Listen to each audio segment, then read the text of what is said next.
to the rat house, baby, where the truth ain't quiet, and neither are you.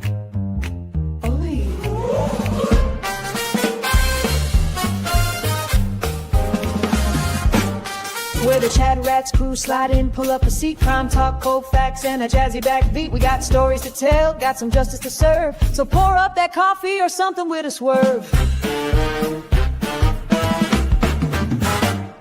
There's Rat Daddy leading 6'5", a cool. Toys the queen with the sharpest of tools. Dean's cracking jokes, Mary B's got the tea, and Lawleen lays the law down, real boss energy. MJ's got the fire. Gingy's taking names. Cassie's dropping Angel Baby's in the game. The clerk's keeping order, Misty's watching close. Pinky promises, keeps receipts, and she does the most. We're the Chat Rats, baby, worldwide and bold. Stories unfold while the crime scene gets cold. Puff, puff, pass, and the truth gets exposed. At the rat house, baby, that's how it goes.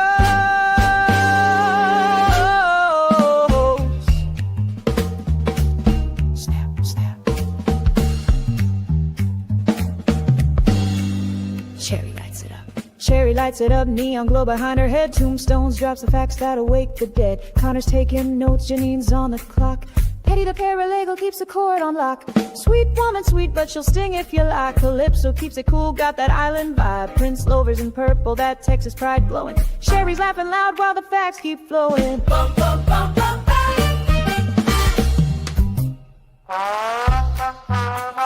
Da-da-dum, da-da-dum, ghetto.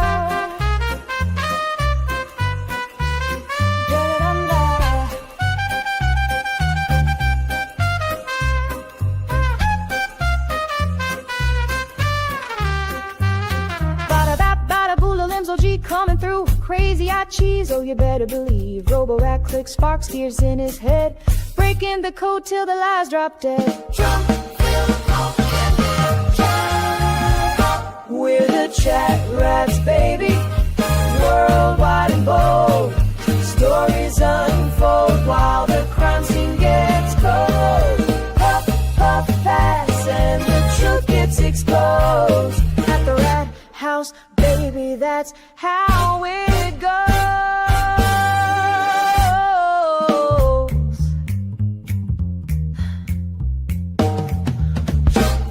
Crime solving, cracks.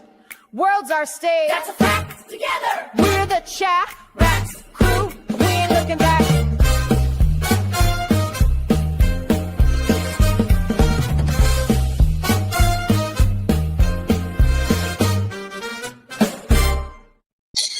Bam! What's up, people? Hello, Chat Radios. Welcome to Saturday night. Well, I guess you already knew that. I am Danny Thomas, and I'm reading and trying to do this. And this is Red House Media, again, for some odd reason, whatever that is. What up? Hey. Who's riding a motorcycle? Oh, sorry, that might be the plane above my head. Ah, yeah, I hear it. It's all right. What y'all up to? What's up, Lawleen, Mary B? Hey, everyone. And Fiona. Say hi, Fiona. And Fiona. What's happening? She's like, let me down. Lawleen, what you been doing all day in Louisiana? I just got out of the pool. And just got through playing a board game. Life is hard. That's the board game? No, I'm saying my life is real hard today. It's been fun. Playing in the pool all day? No, we didn't go all day, but there's this Rubik's race. It's this game where two people race each other to come up with the color code of the Rubik's on your side, and it's so much fun. It's like addictive fun. If y'all ever see that at the store, y'all should get it for all ages. For all ages. That's nice. Yeah. Sweet woman. We already know what she was doing, or I do anyway. She's having lunch with Janine all day. All day long? It was like 3 hours. Nice. Yes. I can't wait to hear the rest of her story. Yeah. She had a good night. No, we need their story from last night anyways. I gave her the link. Janine better hurry up and come on up here. Is she back in Connecticut yet? I don't know. I Sweet think woman so. would know. I think so, just because I saw her like posting stuff in Discord. So I would assume she's home. She was supposed to text me when she got home, but after her, I saw that she was attacked by a tire on a highway one time, and I saw the damage to her car. It was crazy. Attacked by a tire? A tire fell off a vehicle in front of her, and I've seen vehicles flip tire. from that happening. Yeah. You know why? Because the tire can handle the weight of the car. Yeah. So it'll get underneath you and flip up. Launch. I was at a racetrack once when I was little, like car racing, and we were sitting in like the fourth turn essentially. Tire came flying off the car, like started rolling down the track and started bouncing and bounced over like the safety fence and into the stands, like right in front of me and my dad. It was so scary. That tire was moving. I bet it was. What's up, Scotty McGinnis? Hey, Scott. Connor, You had fun last night. Connor needs to wind it down. Wind down, Connor. That's okay. He's a little ranty. That's fine. Yeah, he's fine. I'll listen to you We're rant. gonna support each other even when we're mad. But Connor, take a few hits, bring it on back down, buddy. Yeah, that's what I need to do. Yeah, deep breaths. Yeah. Deep breaths. Deep breaths, Connor. Deep breath. I got something Connor needs to, if he's going to be out and about, starting shit. He's local. I got to give him some pointers. Hold on. I have a video for y'all. Oh, all right. This is another. Self-defense? You know it is, Mary B. Yeah. Yeah. I hope you are paying attention to these videos because it's not often. It's not often you're going to have to fight a guy in a wheelchair, which I've already, hopefully everybody took notes. Yep. I know. Sweet woman, is that you laughing real hard? It is. Well, you shouldn't be laughing. You should save your life. The world's crazy. No, Mr. Sweet Woman used to teach somebody karate that was in a wheelchair. Oh, really? Well, this was just how to defend What a yourself. coincidence. See? But he That's how you also, learn. with him. hold on, but he also taught the Farwell brothers, so there's that. Well, then you know it is true. You Yikes. need to know how to protect yourself from a guy in a wheelchair. So you got that. Now you're going to learn to protect yourself against a blind guy. That just reminds me of These premium wood. that What? due date movie. You know, it's the military guy that said he lost his feeling in Iraq and he comes out, you know, the guy you like from that show. Mm-hmm. Shit's hilarious. Frame So is sunglasses this. are handmade, polarized, and provide 100% UV protection. They also come with a microfiber bag and a bamboo case with every order, and shipping in the U.S. is always free. Oh, and they also make socks. See 'em? Can't get too close to the guy when he's trying to show you the socks. It's his own fault. Master Ken here with another secret street fighting tip. Recently, a student asked me how a Meridote would deal with the issue of a blind attacker. This, of course, falls into something we've addressed before, a category that I like to call destructive disabled. The idea being that just because someone is disabled doesn't mean they can't be a threat to you. So we have to evaluate that. What are the advantages of being blind in a fight? Well, first of all, he's unpredictable because I don't know where he's swinging and neither does he. So if he connects and he doesn't even know that the target is there, he could really take my head off. Number two, he is not susceptible to feints or fakes or visual distractions. Visual Like so. distraction. Doesn't care. Look at that. See, he can't see No any of it. faith. Doesn't Number phase him. three, it is generally considered socially acceptable for a blind person to carry a walking stick everywhere. Bars, restaurants, planes. So he's most likely going. All right, we'll put it on the back burner for now. We'll get to the good stuff later. I was into it. Oh, okay. It's only like 5 minutes. to have a weapon on him if you end Oh, up in but a it's fight so with a blind funny. person. Big in a second. advantage. It's just ridiculous. How do we deal with these? We just go through them one at a time. First thing he's likely going to want to do is use that weapon with depth perception. He's going to want to know where his opponent is. You notice if you ever try to sweep the paws out from under a cat, they'll sort of just prance over your hands, okay, by keeping their balance. This is a technique I've adapted for a Meridote. I call it the pussy prance. Okay, so now he's really in the dark. He doesn't know where I am. So I'm going to use another technique that's really out of sight.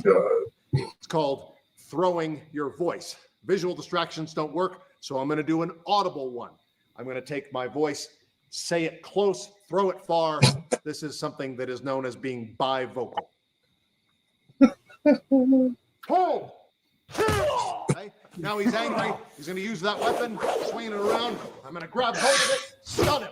Okay. Now I'm going to sweep him off his feet.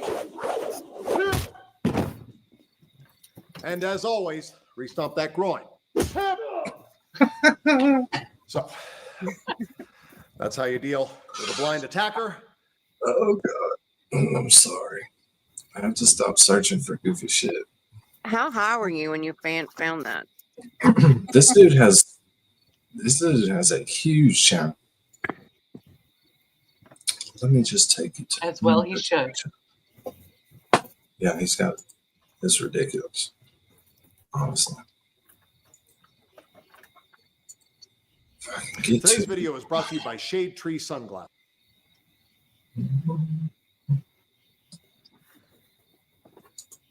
Oh, Gingy beat you last night? and where? Oh my God. Meme Wars? Oh, and Must Look then how have- serious he sleep. got all of a sudden. So What do this you mean? enter the dojo show has 1.3 million subscribers. So it's no joke. Hey, you know, people like things. It's super fun. it's a big sport. It is. It is. Some of the videos are hilarious. We're gonna watch them all eventually. Exactly, Scott. You the man, Yeah. Connor. I tried to get Scott to start on a channel for a while there. He wouldn't do it, so I had to do it. And look where we're at. This is everyone's channel. What are we at? 1.8? Oh, I heard we were over 1.8? 2,000. 1.8. So yesterday. Enjoy that because we are at 2,000 subscribers. I had a busy day today. I had a doggy play date, then Janine. Yeah, Lots happened. we're at 2,008 subscribers. wow. Moving on. Videos at 4.3 million. Jeez. Yeah, he's killing it. But it's going slow now. I read a bunch of the comments. They're actually pretty hilarious. Oh, we read them on panel. I know, but like I went and read some more by myself. It's hilarious. Reading negative comments about yourself is awesome. And Danny has a lawsuit as of last night. Yeah. Joe Biffle. Oh yeah. I'm not responding to his first letter. I'll tell Yeah, you that. because you didn't put "Don't try this at home" on Yeah. the Just video. countersue him and his attorneys. Somebody like Sweet Woman messaged Janine, tell her to come on up here so we can hear the story. Well, whatever she'll divulge because she wasn't wanting to tell us Something much last tells me night. it was more than just smelling a blue moon that ended up happening. I don't know though because she hadn't said anything. Who went? Janine, Sweet Pinky, Pinky Promises, and Lisa. MJ's mom. And MJ, And MJ and Oh, Cheryl. they were too? Cheryl with an S. Okay. We went live in the car ride from the Wilbur to the Encore. Encore. So everyone went to Encore then, huh? Well, said we only got gonna come dropped. We got dropped as soon as it hit the garage. Yeah. They said several Still hundred lost. people. Garage. Yeah, we're going down the garage. Where's Claire? Damn garages. Oh, yeah. Is Melanie still alive? I don't know. I didn't look. Yeah, they've all been friggin' rubbing our faces in it all day. Yeah, she's still alive. Good. I tried to get on like towards the end of her stream because everybody else already went, except for Glare, and I'm sure him and Aiden are probably hanging out. Probably So not Blair worried was about. at the Yankees Red Sox game. Oh, I bet Oh, that's he went to the nice. game. Nice. Yeah. They're gonna They're lose. not doing any Look at T-Red this. I always wanted to go to a Red Sox game. 5-3. I think they're sweeping the series.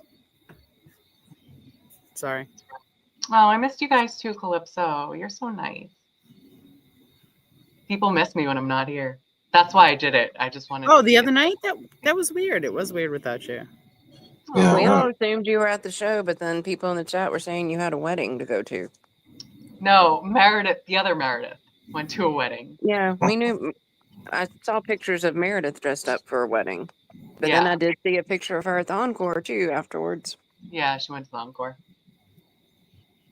good So boy. yes, I don't go to weddings if I can help it. Fuck that love shit. So we can do whatever we want to. We can just hang out, or we can watch some more Alan Jackson. Oh.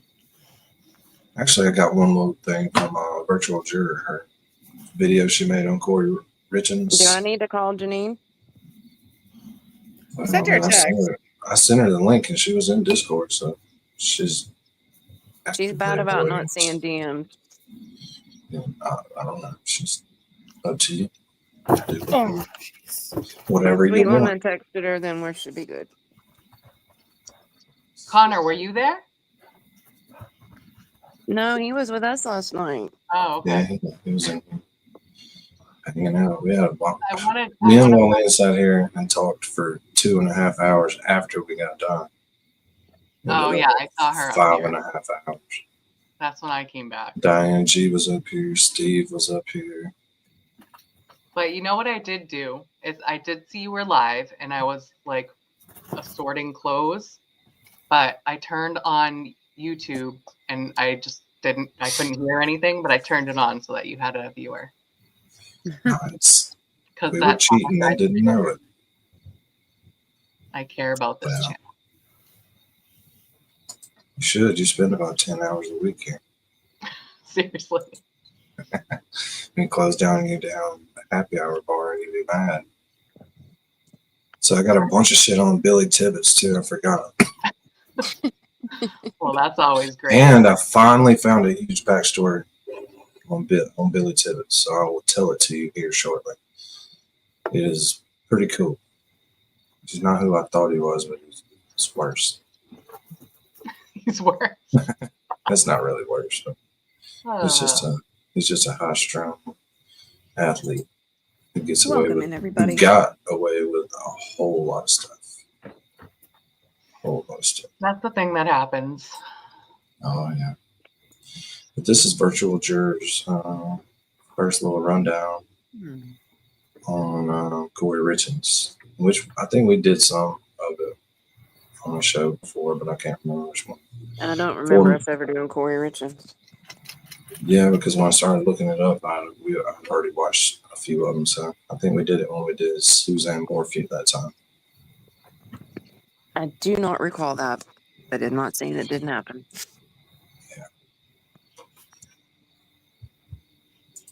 Before we get started, please like, subscribe, and hit the notification bell. You know, all the YouTubey things. Forget what you think you know about justice. Welcome to the Virtual Juror, where snark is reality, but evidence is royalty. Where at first we look at the FACS, or facts and conjecture shared, before we get into the real stuff. Time to get back to the Cory Richens case. This time, we're going over the life insurance policies, the power of attorney, and the revolving credit deed of trust. Allegedly, Cory forged some of these documents, if not all of them. But we'll let you determine what you think. We also want to take this time to thank Gavin Fish for making so many of these documents available. Check him out on his website and on his Patreon. Maybe it was naivete. Maybe it was optimism. Maybe it was pie in the sky, silver.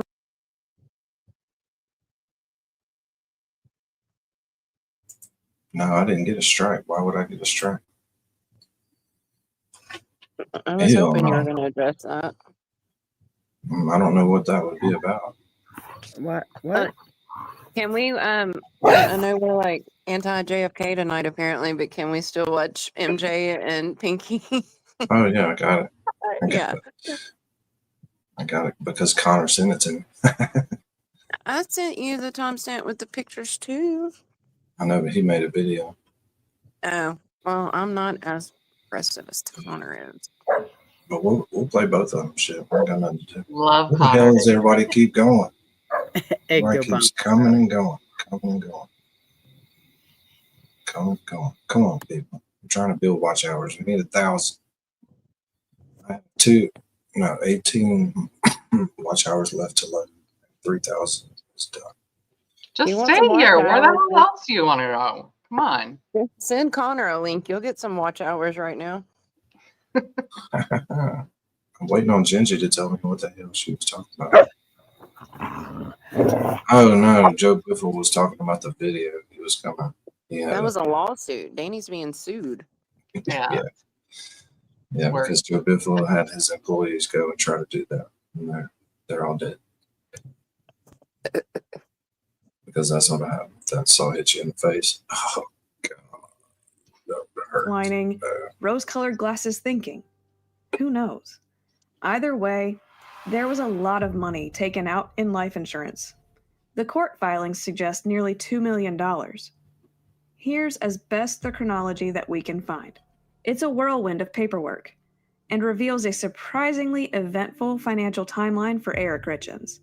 Our story begins on June 13th, 2017, with a life insurance policy worth $250,000 taken out through True Stage Term Life. That policy ended in 445. Not to be underinsured, later that year, on October 20th, another life insurance policy, ending in 487, was taken out with Auto Owner's Life for a mere skimpy $1 million. The following year, a durable power of attorney was drafted on May 8th, 2018. This granted Cory attorney in fact. Basically, it gave her the ability to act on Eric's behalf on various matters, including real estate, personal property, and financial transactions. Should Cory be unable to serve, Katie Richens Benson was named her successor. But for a married couple with children, this seems pretty much par for the course, I guess. Isn't she also his next of kin anyway? Another year passes, and we have a revolving credit deed of trust with TCF National Bank on March 19th, 2019, for a max lien of $250,000.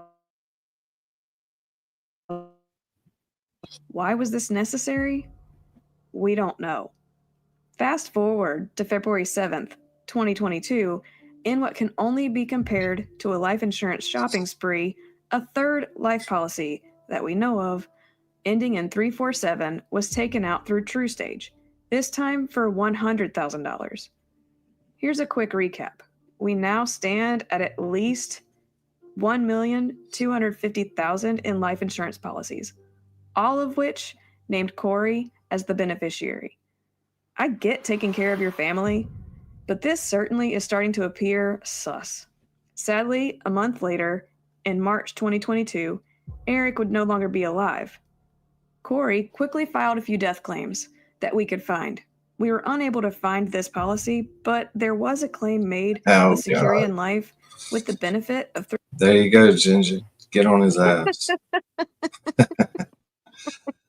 Lolene was just telling Gingy how you were trying to file a lawsuit for your damn negligent employees, which I've already had somebody come to Arizona. Just snap one picture of them.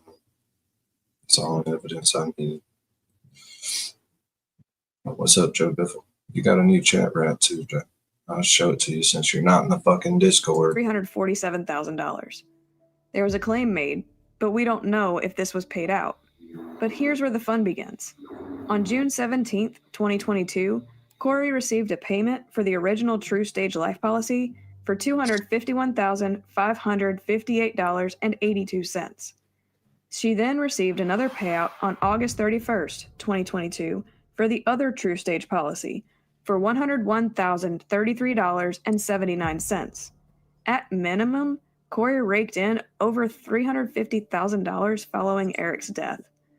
We aren't sure who had the forethought for such financial planning like this, but Cory was definitely the one standing to benefit. Well, that's all we have.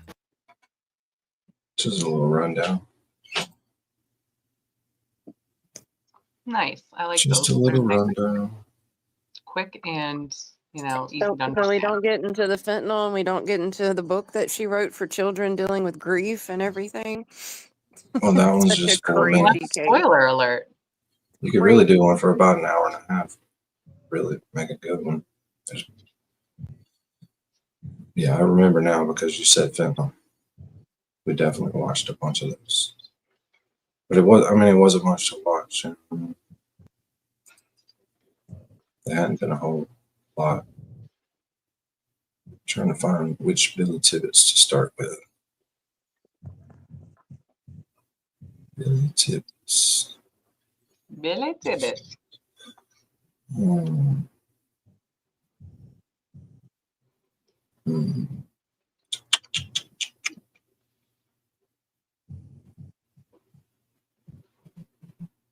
Anyways, I'll just tell you about Billy Tibbitz while I look for one.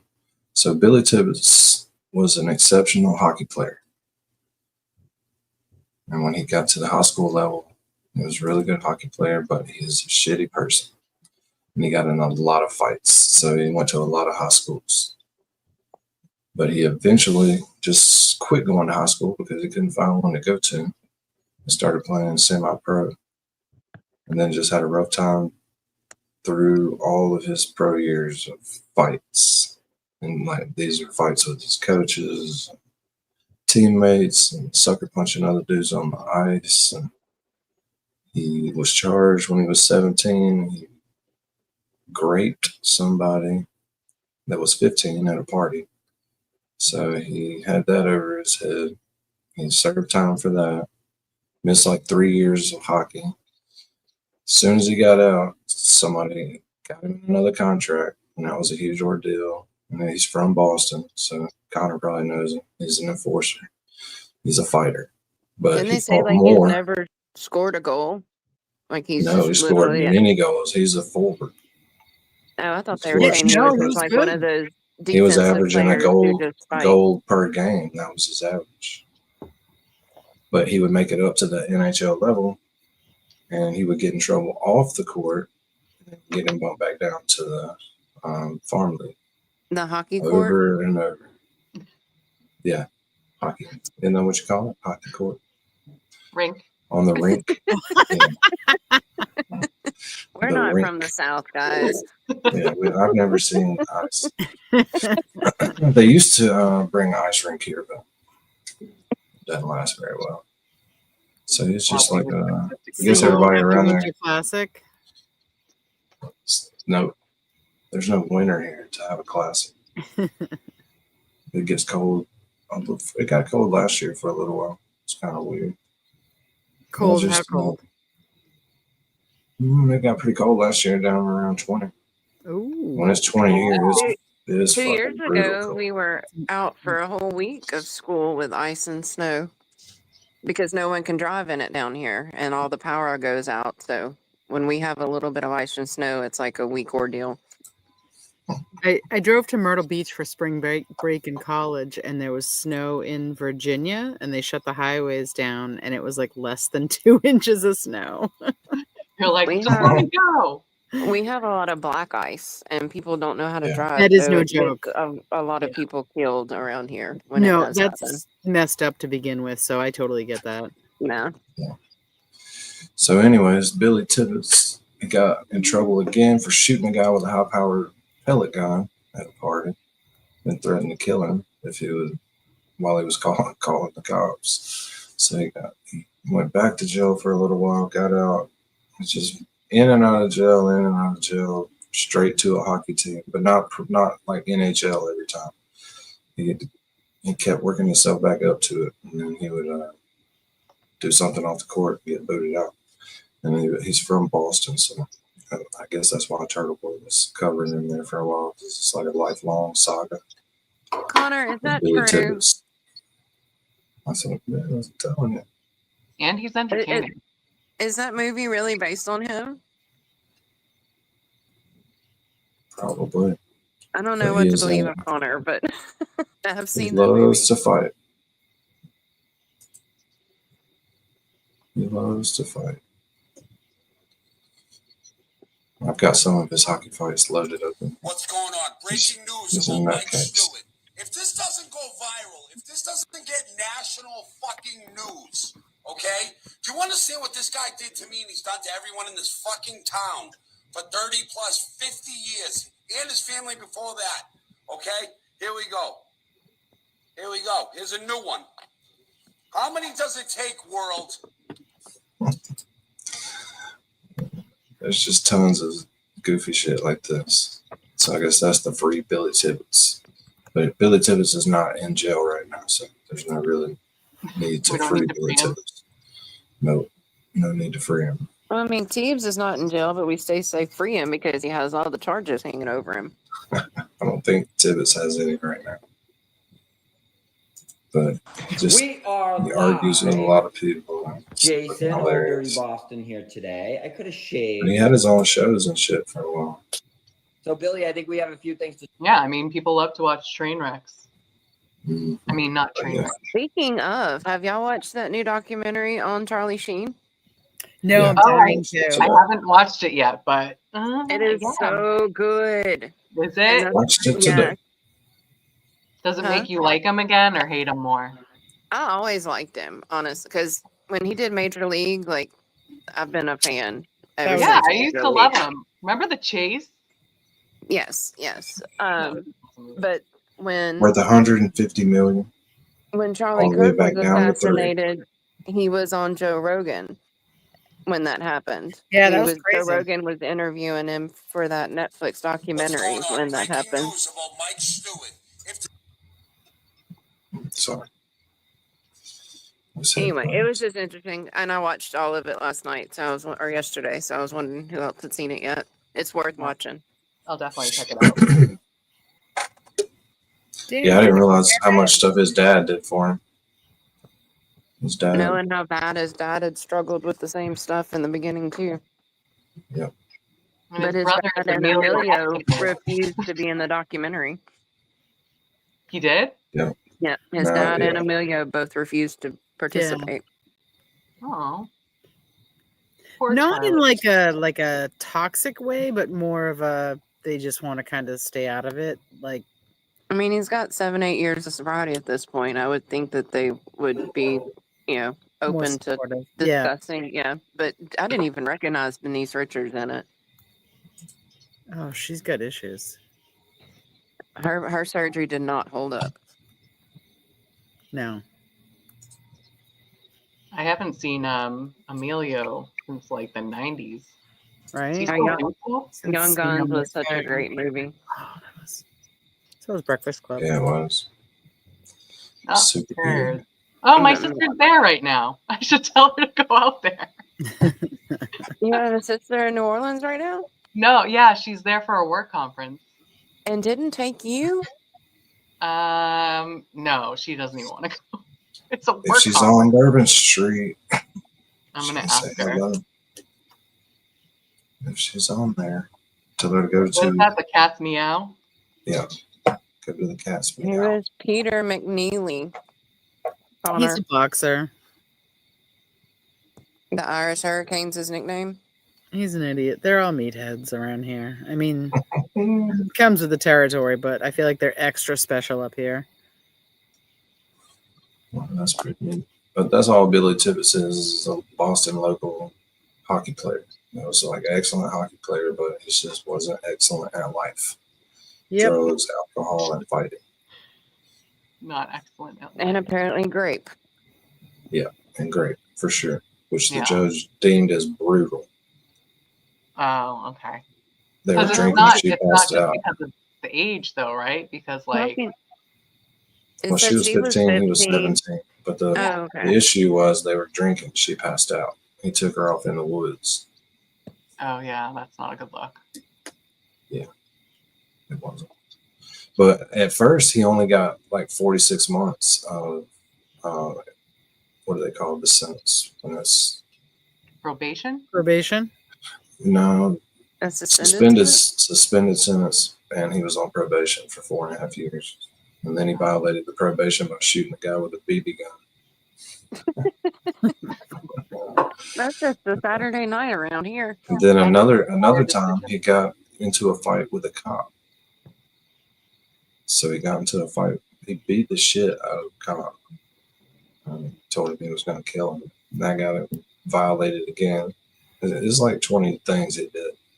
So and each time, why the guy on stream or Zoom doing the free Billy Tibbitz? Was that like for real he supports him, or that was a joke, or what was going on then? It's probably a joke. That's what I would assume. Because they called him out by name during that hearing as to who it was that was saying it. It was probably a joke. Yeah, I think it's probably a joke.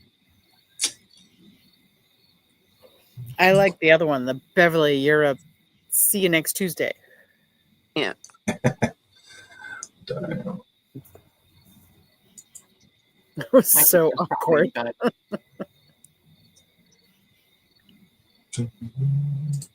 Like, are you out partying? Come say hi to the camera. And she's You'll have to watch people's hands, and you'll see a tall greenish colored cylindrical glass. That's the hand grenade. Okay. Mm-hmm. You can't miss it. What are we watching?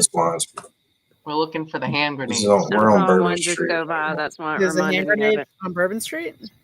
Yeah. Yeah, there's a lot of them, actually. I see There's it. one. I see it. Oh, They those ones? literally have plastic grenades in them, and everyone brings them home for souvenirs. Yeah.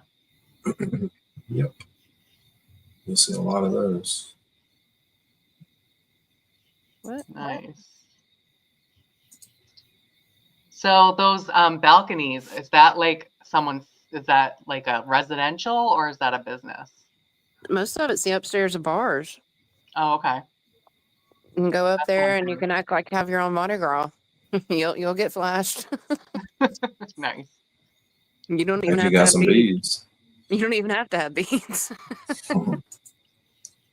Might be. It's crazy down there. Just can't pay attention to what other people are doing.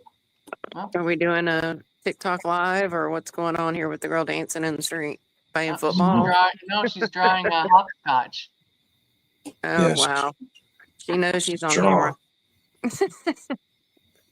Oh, One, they two, skip a few. Then it's not going to work out good about 1:30 in the morning tonight.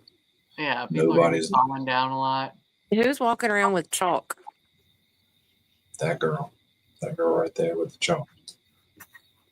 They planned this out. It's premeditated chalking. She might have stolen it from like one of the bars, like specials board. I feel like it's going to be one of those videos where they see who can do. Hand grenade. Sorry. Yeah. Or they see who can do hopscotch drunk, and make videos of them and post them. Right? Yeah, it's somebody stupid. Like the people that throw a basketball and see if they can make the shot out in public, Yeah. Like one of those little. Nope, there's some hopscotching. Hey, they couldn't wait. They're like, yay, it's done. It was immediate hopscotching. This is going to result in a lot of medical bills. Consensual chalking. That was not good scotching right there. No chalk. I wonder if she brought a jump rope. This is something fun we get to watch now. See how many people hopscotch. Oh, this guy wanted to do it. I'm telling you, in a minute, everybody's going to do it. They're like, hey, take a picture of me doing the hop. Oh, nice. There we go. Nice. Finally. It didn't even take 3 minutes. Somebody busted their ass. Nice. I mean, oh, now they're in a number so of hard to control this thing. I'm not gonna do it. Wow. No, it'll happen again. Oh, it's just gonna happen again now.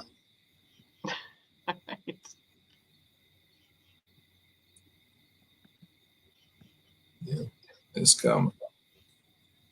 All right, buddy. Give it a try. You'll be fine. All right. So y'all want I really want to watch some more of this Alan Jackson. Oh, going back to that. Nice.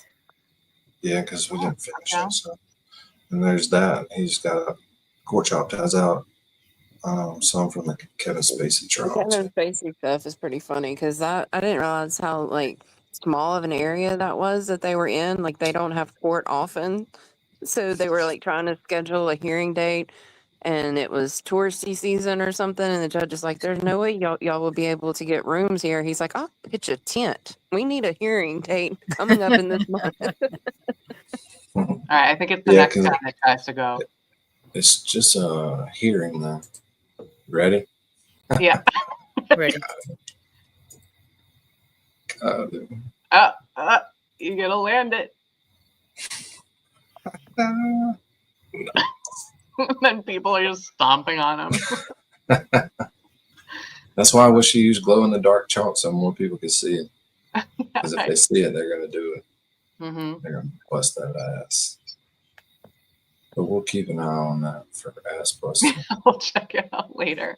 Thanks for providing us entertainment, random girl with chalk. That's a smart idea. If you're trying to get good TikTok videos, because that one would have made a good one. Got about 1 million views. Some old guy hopscotching and busting his ass. All right, let's watch some of this, see what happens. With all the photographs. In other words, there's no suggestion in any of the photographs that her legs were in any other position in the photographic evidence that you saw, correct? I understand. Yesterday, when you were talking to Mr. Plord about the position of the legs, I believe I heard you say that in your opinion, her legs may not have been in that position when she was actually fatally wounded. Is that correct? That's correct. All right, what do you base that? I want you to explain to us what you base that on and what you're talking about. What position do you believe her legs were in when she was fatally shot? Well, first of all, I'm totally aware of situations where people who had been sitting when they died stretched out. Sure. And there is a very strong suggestion that she may have done the same thing because her dress is totally ruffled up and bunched as she came down sliding the chair on the chair. And the legs were presumably under her at the time the shot was fired, because there was no gunpowder residue, no blood that I'm aware of on the parts that were not accessible as this spurt came out, which would imply that the legs were bent under her, at least to that degree. All right. Okay. So, but the other explanation, I suppose, Doctor, would be that the blood simply didn't spray that far.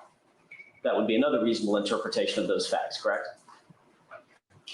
I would still be left with the explanation that would be required for the skirt being pushed up the way it is. Okay. The picture almost indicates that. All right. So you're indicating that based on the fact that there was no blood found on the legs, you believe the legs must have been tucked under her at the time of the gunshot. I'm not sure that it does, and he can correct Mr. Jackson if he believes that's incorrect. Overruled. I say that the legs were likely tucked under. Okay. Pardon me for a second. I've got a frog in my throat. And the other reason that I think you gave us just now that you believe she moved after she was shot is because the skirt was bunched up around the upper part of the thighs, correct? Because of that, and because I know that people who die often do that. Okay. That they move the head from one side to the other, they move their arms, and they move their lower extremities. And yesterday you talked about you being aware of someone who moved, and I think you were describing to Mr. Plord something that you had seen one time where someone was fatally wounded, shot to death. I think that was a self-inflicted wound, and the head moved back and forth, and the arm may have moved a little bit, correct? Well, a little bit more than that. That is an example that I have here here with me. All I'm asking about is that particular example. He hasn't quite finished his answer, Mr. Jackson. That is an example that I have here on a disc. Unquestionably a case that occurred and was photographed by the police during an interrogation. But I've seen it in other situations too. Okay. So it's not a one-time observation. Yeah, and I've got a short attention span tonight, so I'm getting bored easy. So we're going to go back to this too. If I turn it back up. Till somebody comes up here to tell us about the Wilbur. That evidence. You will learn that Mike. That, or we could just sit here and hang out because there's only 8 people here.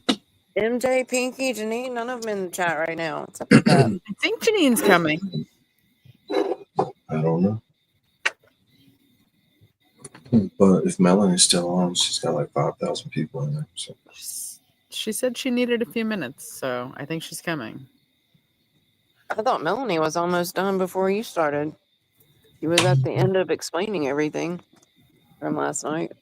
No, she's still alive. How about Nurse Kim oversleeping and missing the encore? She went to she went to the wrong restaurant Yeah. before the event. Yeah. And then gets to the encore and then goes and falls asleep. Just goes to put some flip flops on and falls asleep. Wakes up at 6 o'clock in the morning. That's hilarious.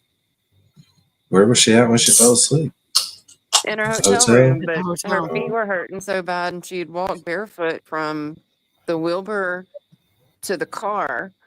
So when they got to the Encore, she didn't want to walk barefoot in the Encore, so she went up to her room to get some other shoes to put on, and she's like, I just need 5 minutes. And she laid down and woke up at 6 in the morning. Happened. All right. Been there. Mm-hmm. Well, at least she got some good sleep. Taking shoes off thing was my jam back in the day. It was, Kicking and your now shoes when off? they go out, they wear comfortable shoes. Like, we couldn't do that. It's not fair. Oh my god, I look like a weirdo. I'm like a I have to wear like sneakers when I go to a concert now. So I have like me too. clothes I on, and I'm like gym sneakers. Well, Melanie said Yeah. something about the shoes that she had, like her heels that she had on. I swear she said, I was in the pool listening, but I swear she said something like they had like Nike Air in them. The cushion, yeah, I know. But and then they were she gorgeous didn't shoes. account for the cobblestone streets, so she kept like falling. That Yeah. messed up the heel part. So But she changed her shoes when she got to Encore into sneakers. But yeah, that cushion in the shoe sounds delightful. Yeah. Janine. What's up, Janine? Yo, brother and What's up? sisters. Yo. What you doing? What's doing? Sweet woman, was that you screaming? Was that That was Mary? me. Or Bobby? Well, Yay! when waiting I on missed you. you already. I missed I you. like got lots of Janine hugs today. Oh my god! I got sweet Yeah. woman hugs, and they the best. We missed you So guys. tell us some good stories. Oh my god! Oh, I'm so shocked. First tell us what happened after we got dropped. The signal dropped in the garage. Oh, that was in the garage. Where's Claire? The garage. Yeah, the garage. So we were with MJ, her mom Lisa, who is a hoot, Pinky, and myself. And as we're walking in, we ran into JFK. I wish I had Pinky up here to remind me because I didn't sleep very much, and I'm super shot, but I'm gonna do my best. Let's see. So we walked in with JFK. We were in the elevator. That was it. In the elevator with Jay, and we turned around and we're like, JFK, is that JFK? Okay, JFK, what up? And I was like, oh my God, who's that next to? Is that Kevy Kev? Yeah, and Kevy Kev is like the sweetest guy. I love JFK. It was so nice meeting him. I will say this, I feel absolutely awful because we got separated from Cheryl. It was just like pandemonium outside. Yeah, she said you went to look for your phone. She turned around and y'all were gone. Like I guess maybe that was it. No, she said that y'all were talking about finding some cigarettes. And then Yeah, y'all that's it. Yeah. And so does Pinky. Pinky is a fucking badass, man. Oh my god. She is just something else. Love her, love her. Yeah, so I got to the hotel and I Wait, just yeah, came, Janine, do you know that your interview on JFK premiered today? get the fuck out of here. See, I Well, if you'll posted it in just hold on for Discord. 1 Yeah, second. Oh, I was we've got it. driving, sister. I was driving, so I was. Oh, look at me. Oh, I was putting my bag down. Let me ask you this. Are you guys upset at all that Karen Reed didn't show up tonight? Do you think she should have been here? No, I don't think she had to be. I'm not upset. She needs to stay safe. I liked it, but I'm not upset by it. I think it was smart for her not to come. I think it was smart for her not to be here. Yeah. Yeah. How about you? I don't think she should have came, no. Well, there you have it. What are my dogs? It was so cool meeting him. He's exactly the same. You see him on his live, you see him in person. He's just a cool guy. And he's just like chit-chatting and just being JFK. Connor's not very happy with him right now, so we might need to skip the JFK praise. Oh, ruh-roh. I saw that. They had a little Everybody tip. else in the Discord, I have not silenced the notification, so I'm like, uh-oh, what's Connor upset about? Apparently it was during the live stream, and then apparently Full Melt went off on Rat House Media as well. Why? What did we do? Just a little I'm assuming bitchy comment. It has to do with the previous channel and what happened at the end of it. Gotcha. It wasn't me. It wasn't me either, but he Well, started actually, was not. I was not involved in it. No, but it makes you wonder if. Oh, hi. Sweet Look at us, woman. Janine. Yeah. And I'm so You're mad cute. because I had my UMass Amherst mom sweatshirt on. I was representing, and it's not represented in that picture, but it's okay. It's in his book picture. And I love you. I You'll love have to go back and check out JFK's premiere today because y'all were the first ones on it. Yay. Okay. Thank you, Loudine. And I would have loved to, I wish that we had seen all of you, but it's like, it was kind of like last minute. I was hungover this morning and I was moving really slowly. And Oh, wow. We're all hypocrite idiots. That's nice. Wait. Connor, I already told you I was mad, Danny. Why are you going to post this crap now? They're all hypocrite idiots. Okay. All right. Well, he's entitled to his opinion. We had a lot of very deep discussions that we completely agreed on, but now I'm a hypocrite idiot. Okay. Oh, you and Full Melt.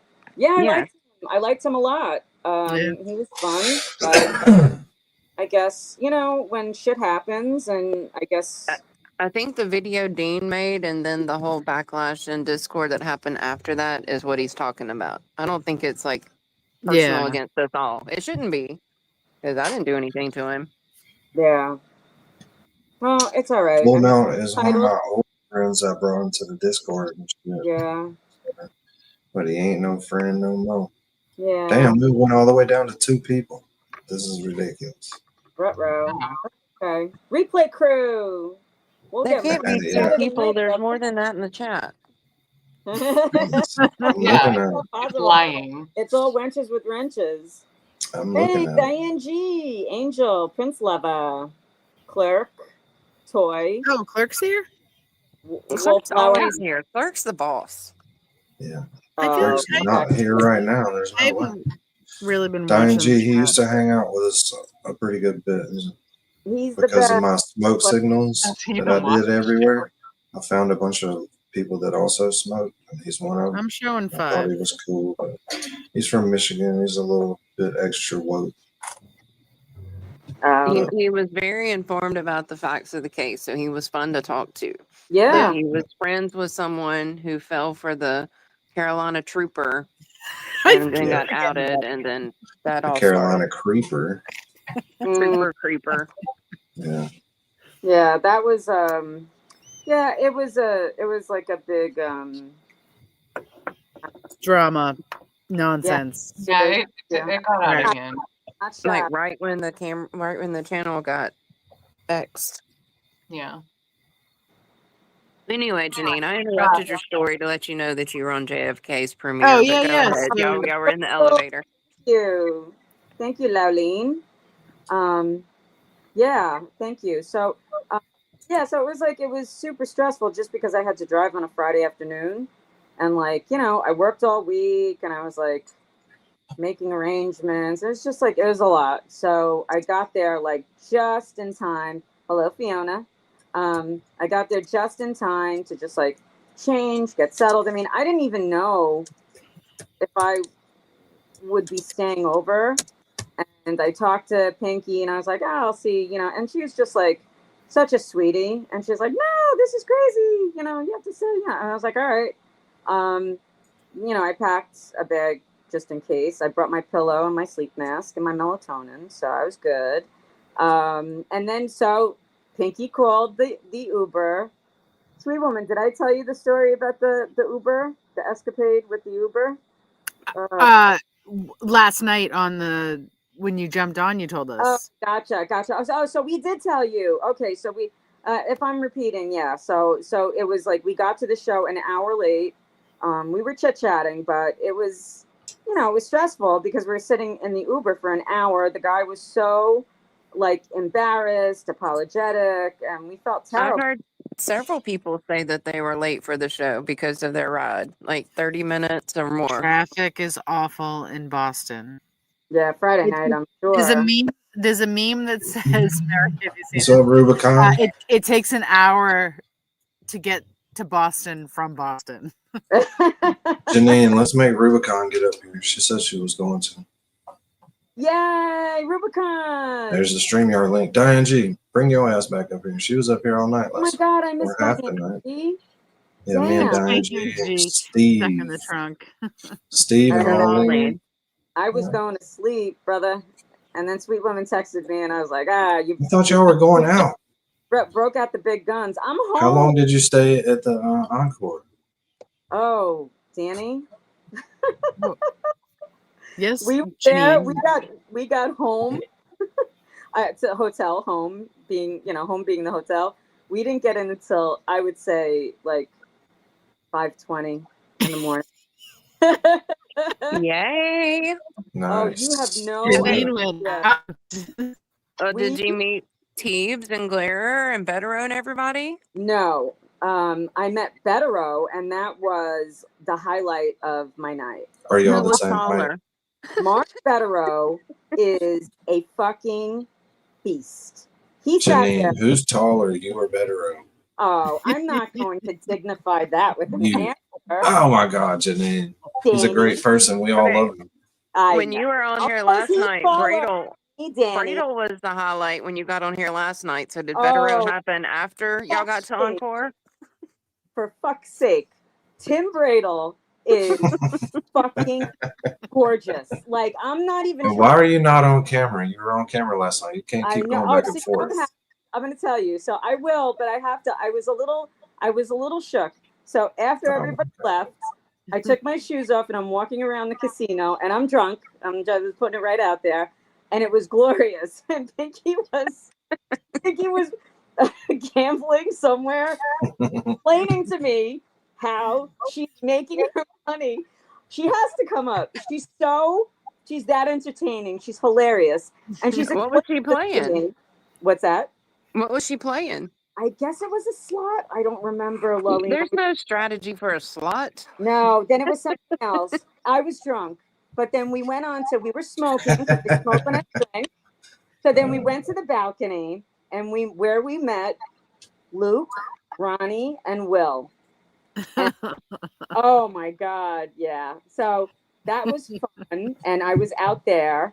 And so Luke and I were talking, let's just say, and he was nice guy, but he took my phone and he was like, so he said, he was, of course I got his birthday. I got Ronnie's birthday. I got Will's birthday. Lord. Gave Will some advice with his his girlfriend. He's going through a crisis. I, diffused. Were these people who had gone to the Wilbur, or are these just No. random people? Okay. And the people that hang out at the Wilbur every Friday and Saturday. So Encore. your girl will be yes, the Encore. What did I say? Oh, The Wilbur. Wilbur, whatever. It's the same. It's the same thing. One mill like blurred into another.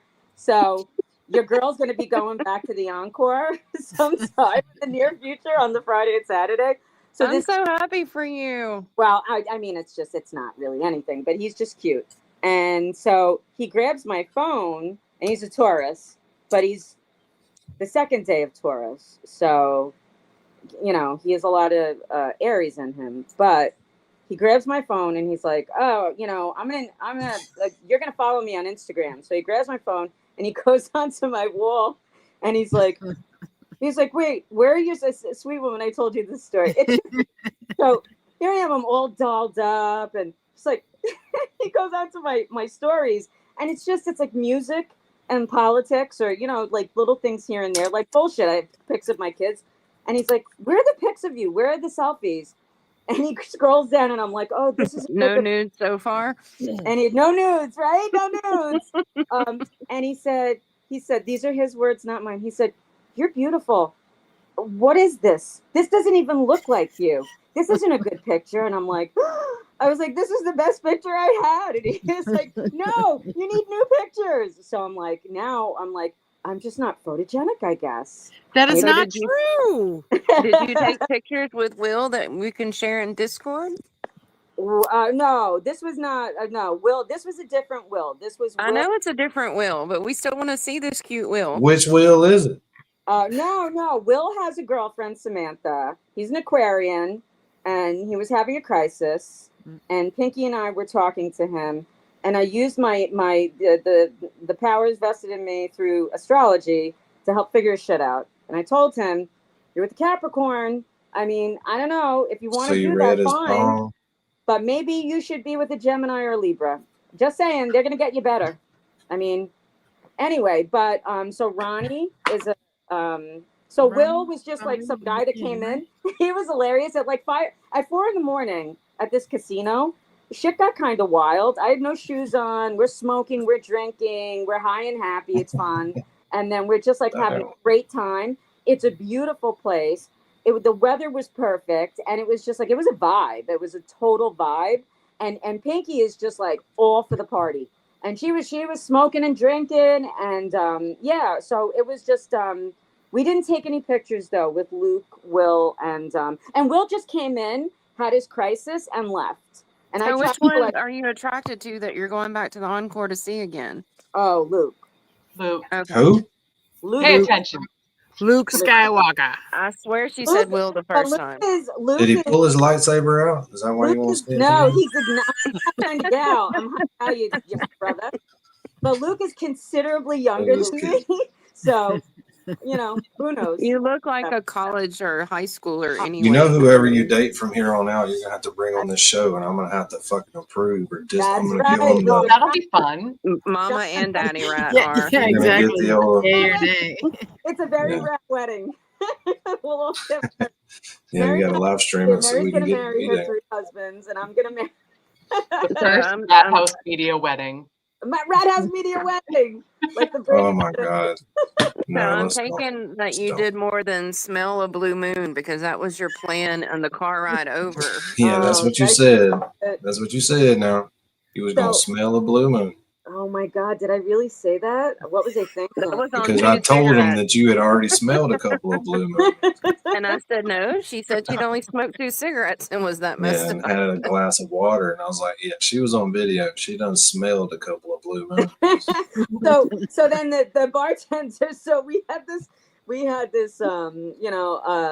this bartender it was a different bar. There's several bars. Obviously, it's this gigantic casino, and so I finished my blue moon, and I'm like, so Pinky went to get me another blue moon because I was yapping, and so she was like, they don't have blue moon, it's all serious, and I was like, oh, it's fine, it's okay, I'm gonna go over and we're gonna figure shit out. So I talked to the bartender like I talked to the servers, and I'm just like, what do you recommend? She's like, you want any any part of my shit. She was like, I'll give you a minute. I was like, all right, can I have some water? So I was like, do you have a chocolate martini? No. Do you have a coconut martini? No. I was like, all right. She was like, I have a cosmopolitan and I have a regular martini. I was like, I'll have a cosmopolitan.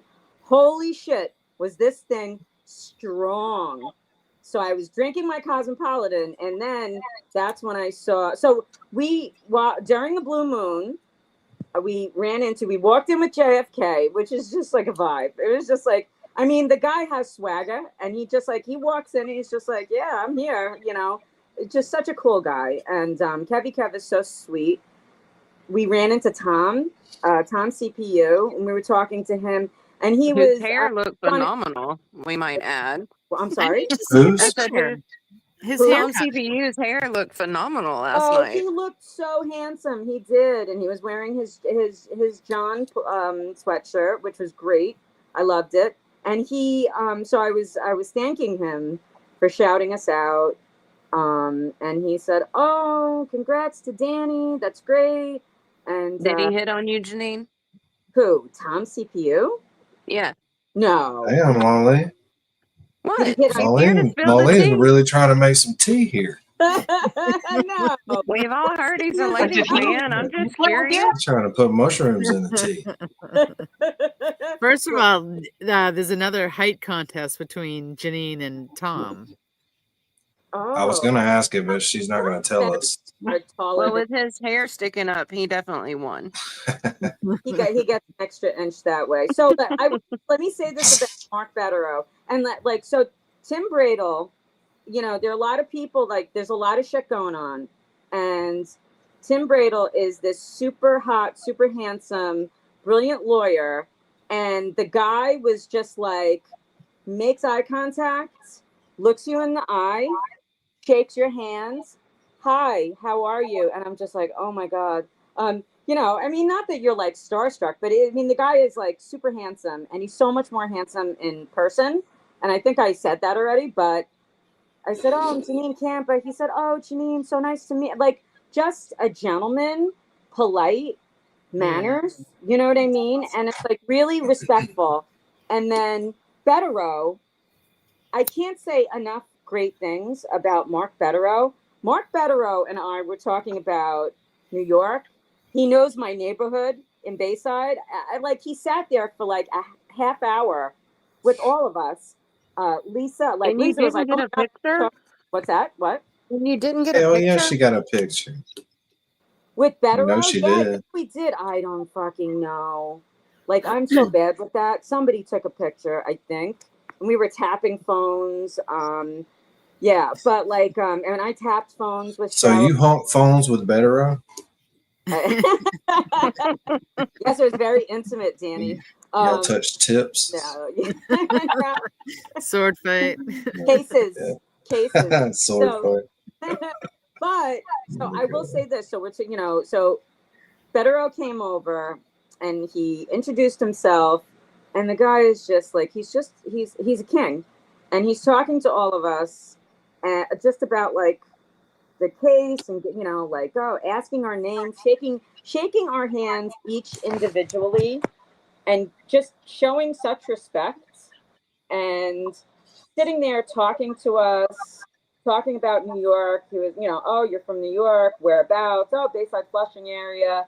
And he was like, oh, near Bell Boulevard. And I was like, oh my fucking God, that's my neighborhood, And we were talking about that, and I was like, oh, it's Manhattan now. And we were talking about New York, how New York is a fucking shithole, and is it going to come back? Who knows? It was really just such a. He was really engaged and present, and that's the true measure of a person, really, a real genuine person. Nice, their presence with you. And he sat there and he spoke to us for a half hour. He didn't even have to say hi. I mean, here's this brilliant lawyer. So we were asking him about mega motion. He was like, he puts his head in his hands, or the motion of all motions. And he's just he hates the little nicknames and shit. Yeah. He's so funny. And then somebody walked a whiskey over to him, And we're like, oh, and he was like, oh, call me Mark, which I thought was so sweet. And he was like, oh, we're like, well, Daddy Letero. And he was like, these names, like, where do you come up with these names? And I'm like, well, we have to do something in the chats, right? And he was like, he laughed, and it keeps us creative.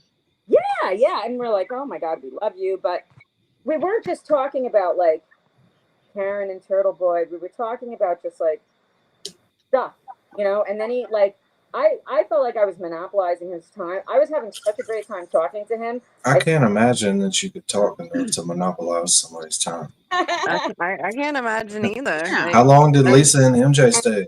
And you're Where is MJ? Always better for it, and you're always better for it. As was Bettero. Thank you. You're welcome. I don't see how you didn't get pictures. Like Will and Bradle are the two tallest people out of everyone who was there. Like, how did you not find Will? I think somebody took pictures of them, but when Bettero, when they walked the whiskey over to him, he's so funny. So we're like, oh, Mark, because we're calling him Mark. He's just such a nice guy, and we're like, oh, is this a Woodford? And we all said it at the same time, and he was like, I'll tell you. And then he was like, he took us and he was like, this is not a Woodford. But he was fine. He seemed to be fine with it. So that was nice. And then it was great. It was great talking to him. Scott McGinnis is a peach, as we all know. So I realized that when I saw Scott at the Wilbur, I ran up to him. I said, Scott, how you doing? Like, I don't know if you remember me from the courthouse. I come from Connecticut. I'm like, did you get Luke's Instagram? Yes, I did, boss. Show it to us now. Don't make me search. Don't make me search. Dox him. I'm not going to dox him, but his Instagram page. Oh, don't you dare. I want to see what this dude looks like. Yeah. No, just give him more follows. Oh, he's hot. So thank you, boss. He's very cute. Is he hot, Janine? Yes. Oh, hot. I only saw pictures. Oh, she's already sharing today. Oh, she's already showing pictures. Nice. We had a very wonderful long lunch, and we. Oh, that was like it was just like the cap to a perfect weekend, even though it's not like. When y'all started hanging out with me, did you realize that y'all were all going to end up being friends in real life? No, and I'm it's so like a wild happy. thing. It's it's crazy. Thank you, brother. Thank you. So, Janine, we haven't heard Don't much thank about me because MJ I'm last pissed night. off about it. I don't care. Yeah, we're all jealous of y'all. I know. I hope y'all stub y'all's toe together. You and the rat. When y'all are clicking phones with Bettero. You're in your asses. Yeah, I know. Next time you're clicking phones with Bettero, I hope you drop your phone. Okay. I lost it. I lost my fucking phone. Did you get it? Did you find it? Go back and find it. God, yes. Of course, because Luke had it. What's that? Of course, she found it because Luke had it at one point throughout the night. Yeah. Yeah. Janine, I forgot to ask, what kind of cigarettes did you guys get? Marlboro Lights. That's my brand. Yeah. Pinky was all about it, and I was like, yes. And then she's so funny. I'm like, I just felt horrible this morning. I woke up. This and shit is not fair. She's like, me and Lawlene are pissed about this shit. That's Y'all the only don't time I understand. smoke too. And we're from the South. When we get pissed, we are pissed. Yeah, we might be acting all nice on here because but we talk a lot of crap. And it's going to be on site when we see y'all. Rent a Hertz and come up to Canton. We'll go to the waterfall. We'll do the Canton tour. If I make it up to Canton, we better do more than go to the waterfall. Jeez. Yeah, we're going to Disney when we hit 10,000. No, Sweet Woman's got to take us on the tour if we ever go up there. First. Oh yeah, absolutely. Yeah, she's good at that. Like Julie, the cruise. Maybe you'll get flipped off. I'm sure. And possibly chased. Oh my if I go, God. I'm getting out. I'm getting out at the house. What are they going to do? Call the police? And I'll Angel just Baby go has up. to I'm come from the with us. South. I'll go up to the door and ask them. Say, look, we followed this case. Is it okay if we stand around the yard? For real, we'll go in for a tour. We're not going to do a coffin dapper and run away Show from up the with a doorbell. pound cake. Show up with some food. We circled. We turned around.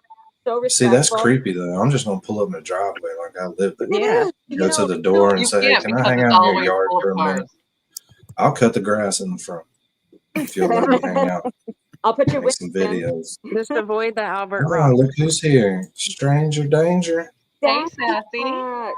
Sassy Pants. We've been wondering where you were. We've missed you, young lady. You can't just, we're not the kind of people, this ain't the channel you hang out at and then you disappear, because we will look for your We ass. put out APBs. We got a rat detective groups. Them submissions, they're good. So Janine, you haven't said that much about MJ. Like, Oh, she seemed kind of like, what? Did she hang out with y'all all night? Oh my God, yeah. She like we dragged her. That's my fault. I feel guilt for this. I dragged them. She and Lisa. That's probably where she's at. She came with us. It was like I was like, just come for a drink. And then they both had to. I thought that just Lisa had to work. I was like, Lisa, what time do you have to work? And she's like, oh, 9. It's like, oh, I'm sorry. Oh my God. Doesn't drink either though. 9 o'clock this morning. You kept them out till 5. No. They left. Ooh. We stayed. So There's I saw. nothing to do after 2. I saw. So when we were leaving, The casino closes at 2. I guess. No. But Yeah, everything closes at 2 here. Casino other close? What? No, it was open. And like we were able to go to the Shake Shack, and then Pinky's so good. Pinky got me a thank God. I don't know how I would feel this morning if she hadn't gotten me that burger and fries. And I just I took a nosedive into it. And I still had, and I was like, all right, now we have to start drinking water. And then that's when we went Too late.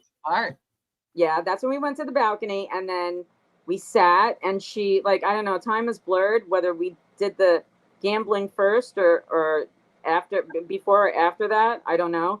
But at some point, so I saw Scott McGinnis. So this is funny. So I ran up to him. I'm like, Scott, do you remember me from the courthouse? Yeah, he said yes. I mean, I think he did. I don't know. But he's so polite. He's a nice guy. So I said, oh. You should have, Janine, you should have said every time you come in Rat House Media Chat, I'm the one who's always asking you to come on panel. Every time. Yeah. So that's what I did. I said to him. But what I realized was I said, oh, thank you so much for coming into our chat. You're such a wealth of information. I would love to, we would love to have you up on the panel with us. Would you do that sometime? I speak for all rats. He was in the chat before you came on tonight. He was in the chat before you came on tonight. Get the fuck out of here. Where are you? Come back. I thought he was still here. What's up, Laura J? Laura J. So I said, Scott, will you come up on panel with us? And he was like, and I was like, yeah. And I said, and then I walked away, and I realized that I didn't tell him the channel, but I assumed that he knew. And then, so we were talking to Scott. Scott was talking about his work history. It's he's such an interesting person, and he's just a great guy. So Connor's gonna get banned up in here too, talking about my sister like that. What's he saying? Who's he talking about? Connor's met her in person. Who's Janina's? And then he laughed. Better watch out, He laughed. I can't take that serious, Connor. No, you can't take anything. He didn't do the HAWT. Connor was hot too. We met Connor at the courthouse. Right? Remember? Yeah. Why weren't you there tonight? Just saying. Me? Connor, why? Yes, Mary. Why weren't you? Oh yeah, I'm just too broke. You're what? Bad timing. Hopefully he'll have another one, then I'll go. I hope so. And then I was thinking, would you have wanted to come out afterwards? But I feel like people, I was just so all over the place from the trip and Yeah, no. I you knew about it, right? Huh? I texted you. If I thought that you were going to come out, I figured that No. Don't. No, she was too busy to hang out with her friends last night because she was organizing stuff for softball. She came on here and hung out with these friends. She was doing softball stuff. But in general, I hate going out, especially late when everybody's drunk. Because she hates people. She hates crowds. and I can't Wallflower still hasn't seen Janine. You got to replay the clip so you can show her who Janine is. Okay. Diane G. Clark. I'm saying it now. Siggy's D. Diane G. Yep. Now you don't have any reason not to get your video set up. I know. I'm going to. I promise. But now. You said that. I'm just I not ain't gonna say it. photogenic. So I ain't gonna say photogenic. Janine, you're totally You're photogenic. extremely See, I gotta photogenic. get my Luke wife was on here I'm not too. fishing She's for compliments. listening. Yeah, seriously. That Like, picture with you and Alessi, I thought that was like such a great picture of you. Yeah. You look so Seriously. genuinely happy, you yeah, know, like well, excited. he made it beautiful. No, he's a stop handsome it. boy. He is, but He is, but we love him. So who Here we else? go. Janine is the Okay. small one, Wallflower. There it is. Janine has the blackish. Yeah, point to her. What's up, Donald? Candy cream. Ooh. Who's Candy Cream? Did Thank you? you, Angel baby. I love There's a you. channel in there. Just a greenery. Cheryl with an S. Strawberries. Oh, Cheryl. I feel awful about Cheryl. I fucking love Cheryl. I was so Let me heartbroken. ask you this: Wasn't are you coming. guys upset at all that Karen Reed didn't show up tonight? Do you think she should have been here? No, I don't think she had to be. I'm not upset.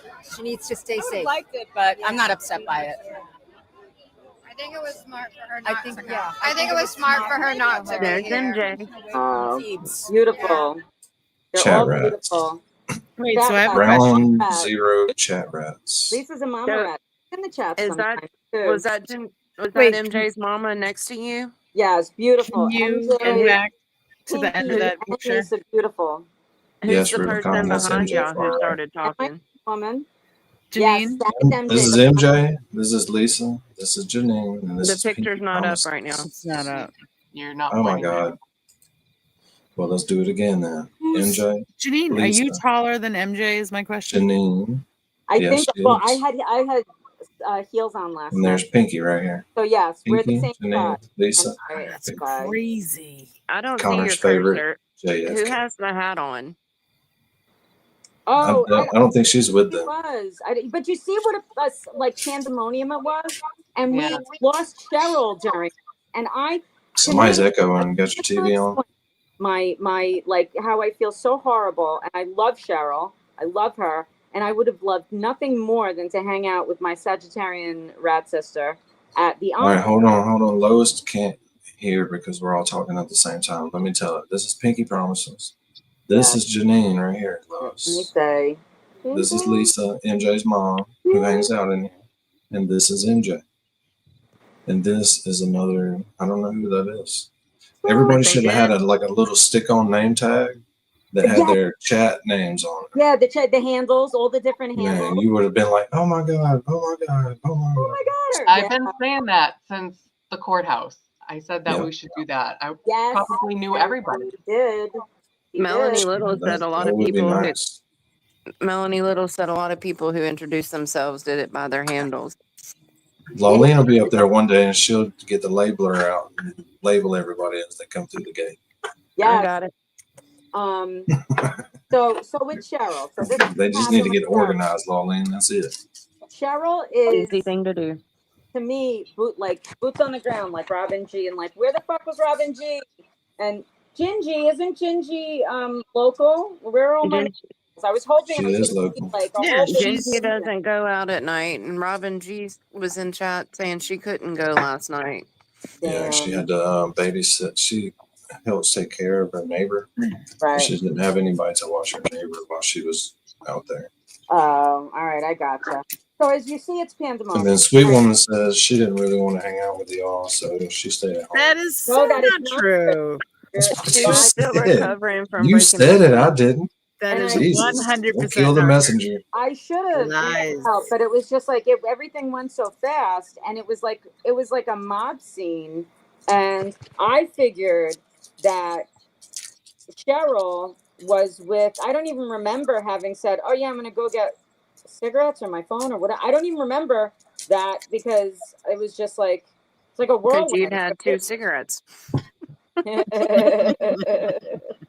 So I figured that Cheryl was with like boots on the ground people, local people. She knew a lot of people as far as I was aware. And that's why when I got in the car, I didn't even. I should have called and texted her, and I Well, I almost got Steve to go and pick Cheryl up because Steve was on panel, and But didn't he he had offer just to left there, and he pick her offered up to in go his pick her up. trunk? Wait, Steve was there? Yeah, but he was gonna put her in the trunk. So I was like, okay, I'm No, gonna send Steve. you can't do that with Cheryl. Steve was there last night.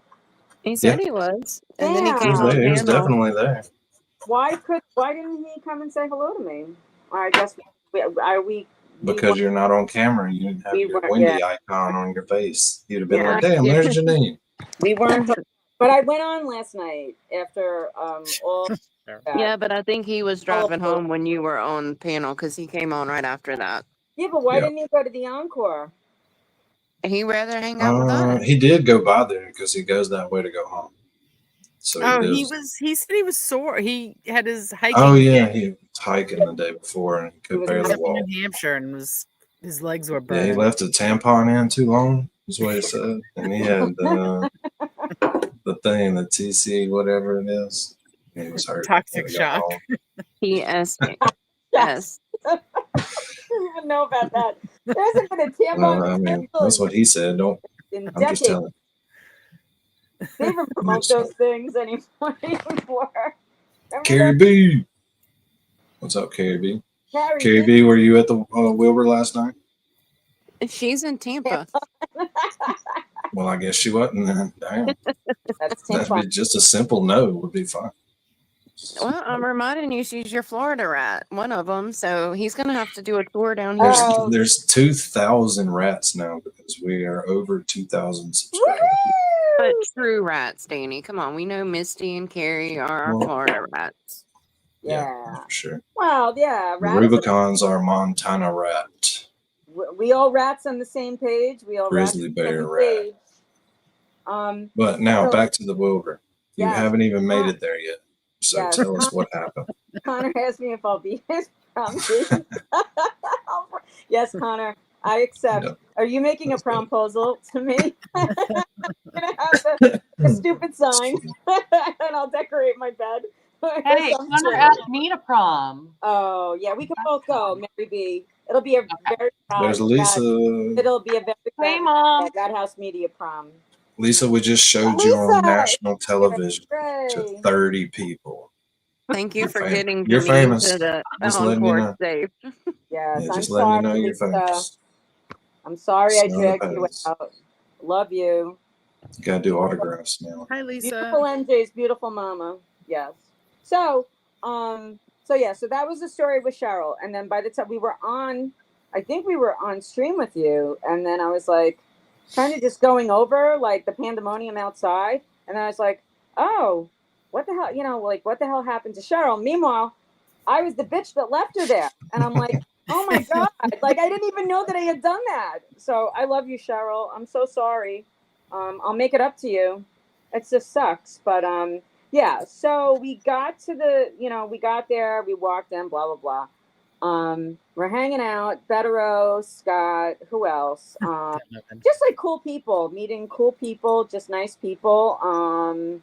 And then then Erica Walsh comes, oh, Dina, is Dina like the biggest badass? I wish that like Pinky were here to. Dina's outfit was on point last night. I didn't see her. I mean, She was like black leather with her blue glasses. She got a lot of pictures out there. She rocked it. I'm just saying, she rocked it. And she left an Aerosmith concert to go to the Wilbur. Wow, I love her. I love her. She's the bomb. So we were talking a little bit to Dina. We're gonna have a massage party. I said, y'all come down to Connecticut, and I'll work on y'all, and we'll, you come down, and I'll do free massage. You take the trip, and I'll fix you, because everybody has shit in their back. Everybody has shit with their back. And she's like, come down, and we can hang out and have like a massage party.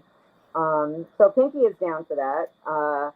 So that was Dina. And then as we're leaving, so Erica comes and she's like, hey, and give her a hug. She's like, oh, we're all over by Shake Shack. I'm like, okay, we'll go over by Shake Shack. Who do I see as we're leaving? Mizzy. So we were sitting there. Oh, nice. Nice, right? she is like beautiful. She's just like she just has a great energy about her. And we were talking to her about Sandra and about the case coming up. So we can so they're not televising it, right? So because it's federal, but we can go to the courthouse. So if we could get in, massholes, we could go. I would love that. So there's a hearing coming up. I don't know if I'd be able to go to that one, but I will definitely come up and try to go with y'all to for Sandra. I have 6 vacation days I have to burn. Yes. And I have tons of already planned time. So if we pick a day, I'll put in for it for sure. All right. Yeah. So I wonder, are they anywhere near close to putting this thing to trial, or are these just, is it so. It's going to be like a year of just hearings? And I still think they're trying to. I think they're getting him to flip on some people. Exactly. There has been nothing since he basically got arrested. I think there's been like one thing. Yeah.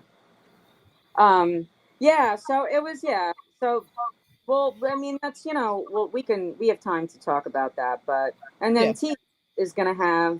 We'll see. I think from what. I got this video right here. I don't think we watched it yet. Hold on. Disclaimer! Let me ask you this. Are you guys upset at all that Karen Reed didn't show up tonight? Do you think she should have been here? No, I don't think she had to. I'm not upset. She needs to stay safe. But I'm not upset by it. I think it was smart for her not to I think it was smart for her not to be here. And that's Lisa, the blondie. Yeah. How about you? I don't think she should have came, no. Well, there you have it. There you have it. Disclaimer. That was a freeze frame game. Freeze frame game. So Got yeah, I Pinky can't and believe JFK. That's so cool to see her. Oh, Mizzy. Yeah. Oh, Mizzy is she's just, like a really just she has like a very gentle energy about her. Like a very soothing energy, but you can feel her the commitment within her. Like there is like a fire raging within her for justice. And we were talking about it was just like really good conversations, with people, just like really talking about real things, not like bullshit.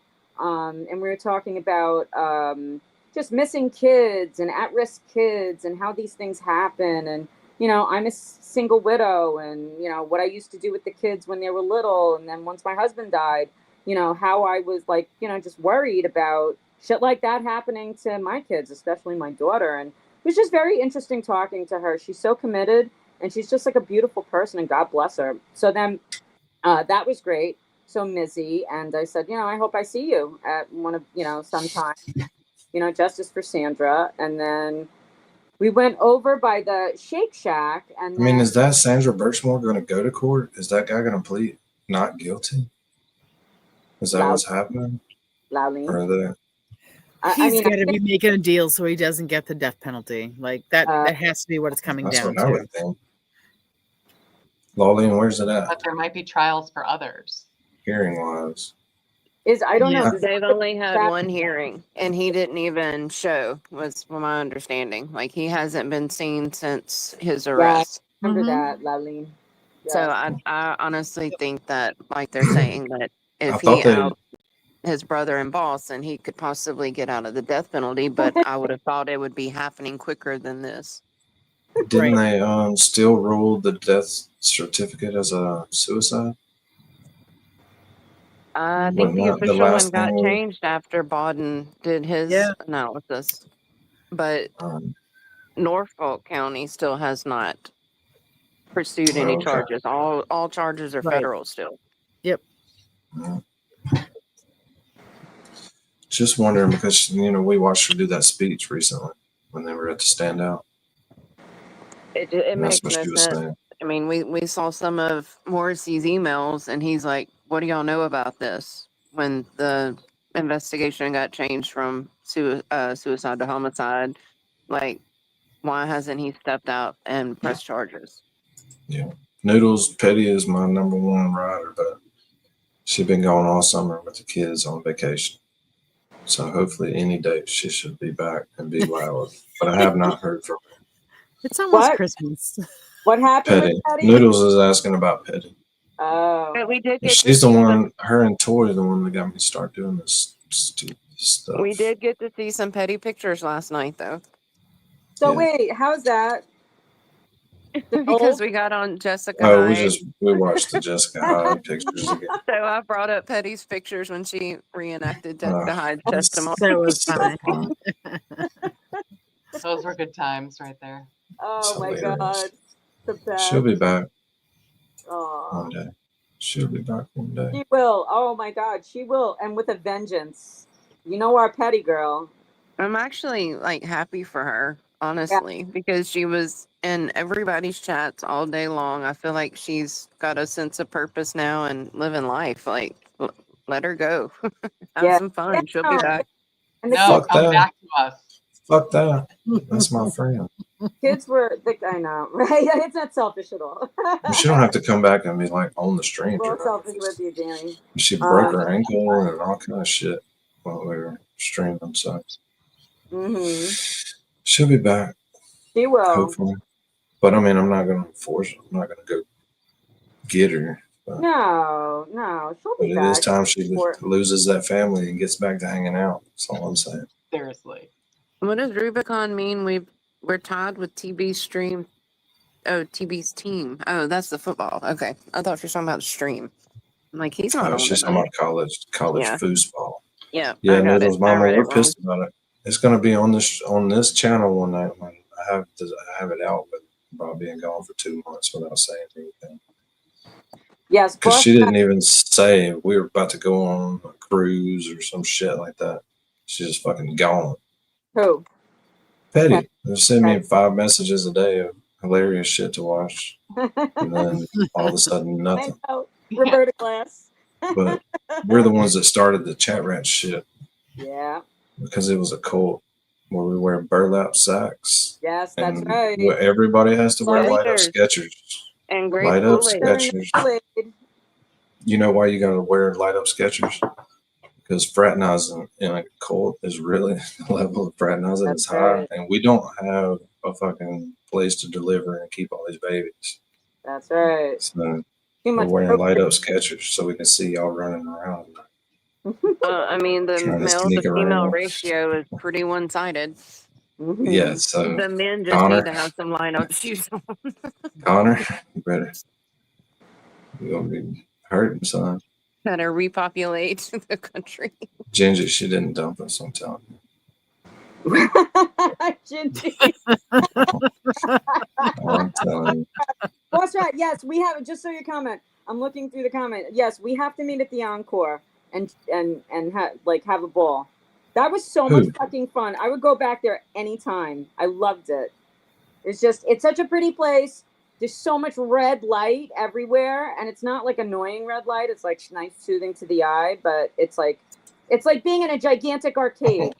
You feel like can't you're let a it go. child. It's I so just much saw that, Gingy. He is still on fire. What? Who? Connor's Connor, still. he's still lit. He's still on it. He's on that tequila. He's not like he's. What, I Connor think the is- boy's on tequila. tonight. Connor's beefing. He's been kicked out of JFK's chat, and Full Melt was talking crap about Rat House Media in the chat. So that's how the stream started off, and Connor has just been going 90 to nothing since. We should meet at like Foxwoods or Mohegan. Yes. For real. Yeah, that's better for me. Yes. Actually, isn't it? Oh, it's way better. No, well, Yeah. it's better for Janine. Janine's doing all the driving. Oh. Yeah, and Thank it's you. like It's easier. like basically, you don't have to drive around. I think it's I have easiest. brakes now. I finally have easiest- brakes. Yeah. Well, I know, but still, you shouldn't have to drive that I far. broke my brakes. Oh my god. But why hilarious. why is Foxwoods or Mohegan better? Jeannie Lynn's here. Mary Beaton. Jeannie There's Lynn. your good buddy. Oh, easier I drive. Love, I love her. Why is it Janine better? and Rubicon are like, please, can we let Jeannie Lynn and like 2 other people in the Discord? We love them. Hell yeah, you can. What? Let you in the Discord? Jeannie Lynn. Jeannie Lynn is in the Discord. Didn't she join? I know, but you and Rubicon are like, not weirdly, but you were like really wanted her to be in here. Who? Rubicon or me? Jeannie Lynn. Who are you What? talking? Are you still drunk from last night? No, I'm tired, brother. I'm tired. He smoked some more of that pack. Yeah, I'm gonna smoke some more because maybe it's me. Maybe it's me. No, I just saw. Oh, wait, there. Never mind. Way back then. You don't know either. No, I saw it. Hi, Jeannie Lynn. I was just saying y'all both like Jeannie Lynn a lot before we got her up in here hanging out. Oh, she's And so we were cool. trying to get her there for a minute. Great chats with her. Wait, Janine, what was your question about Mohegan and Foxwoods? Yes. Why is it better for you guys? Mary B was saying it's better. Mohegan or is it closer? It can't be closer for you, Mary B. I don't think it's closer, but it's just easier to get to. Oh, I gotcha. Okay. Driving through Boston is always like a Boston sucks, yeah. So when you walk into that Encore, it's like it feels like you're driving into Fantasy Islands. It's so like it looks very Vegas-y. It's over the top in every way. What's the parking situation? Oh, there was a downstairs, like it was some kind of a lot. But we were on the stream, so I wasn't even paying attention to that. Lisa had to be the grown up. Oh, okay. We But were like really adult you would then. be able to park and not have to like drive around forever and stuff. Yeah, Yeah, no, I I think think there's so. plenty of parking. Oh, Yeah, cool. I think it was all right. What's up, Misty? Misty snuck in. I didn't see it. Misty. What's up, Misty? Misty. Why are you gonna put her chat down that quick? I don't know. I've been doing that lately. I've been doing it lately. Wasn't just her. Misty Doing it on likes the accident. JFK drama.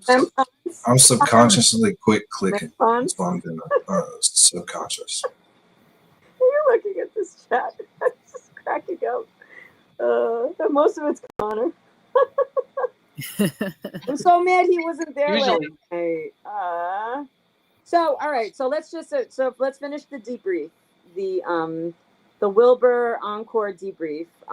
Shit. Okay. So Misty. Let's just start after the JFK video. No, So that was going in or that was going out? That was exiting. Yeah. So then, all right. So we saw Mizzy. Why were you exiting in line like that? You wouldn't be exiting in line. That was going in. No, that was after. That's why we didn't see it last night.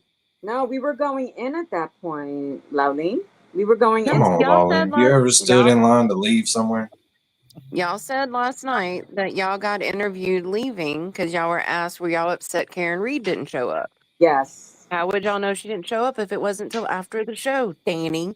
Oh, yeah, and we weren't even there. No, that's what they I said. missed But that people were standing in line, chat. so I assume they're going in.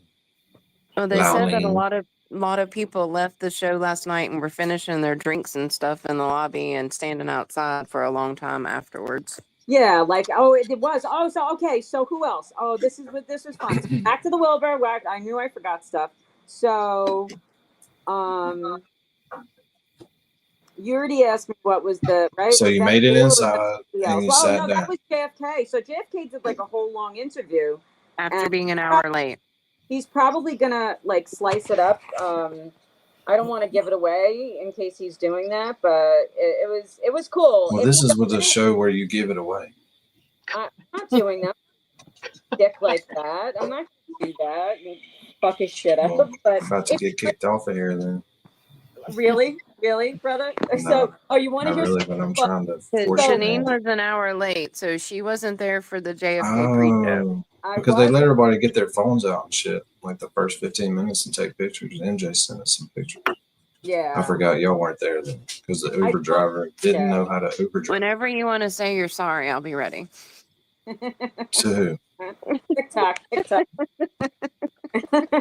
What do I have to apologize for this I time? listened last night. I respect Janine's time. Aw, I love it. I was high when I said So we're outside, Danny. We're outside, and sisters. So we're outside, and it was like a whole JFK thing, and he asked a bunch of questions. It was fun. It was really fun. So I hope that he plays the whole thing, and if he doesn't, then I'll like go over it because I remembered the questions that he asked, and it was fun.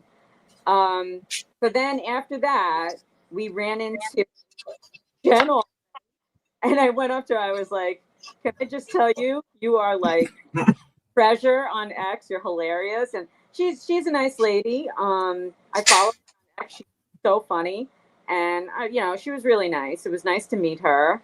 I introduced myself. I said, "Oh, I'm Janine Campa." I mean, I'm in most of Teeb's chats, so I feel like these people recognize my name. If not, I mean, they're just being polite. Whatever. Who cares? Nurse Kim. Nurse Kim was next to someone who had Nurse Kim hair.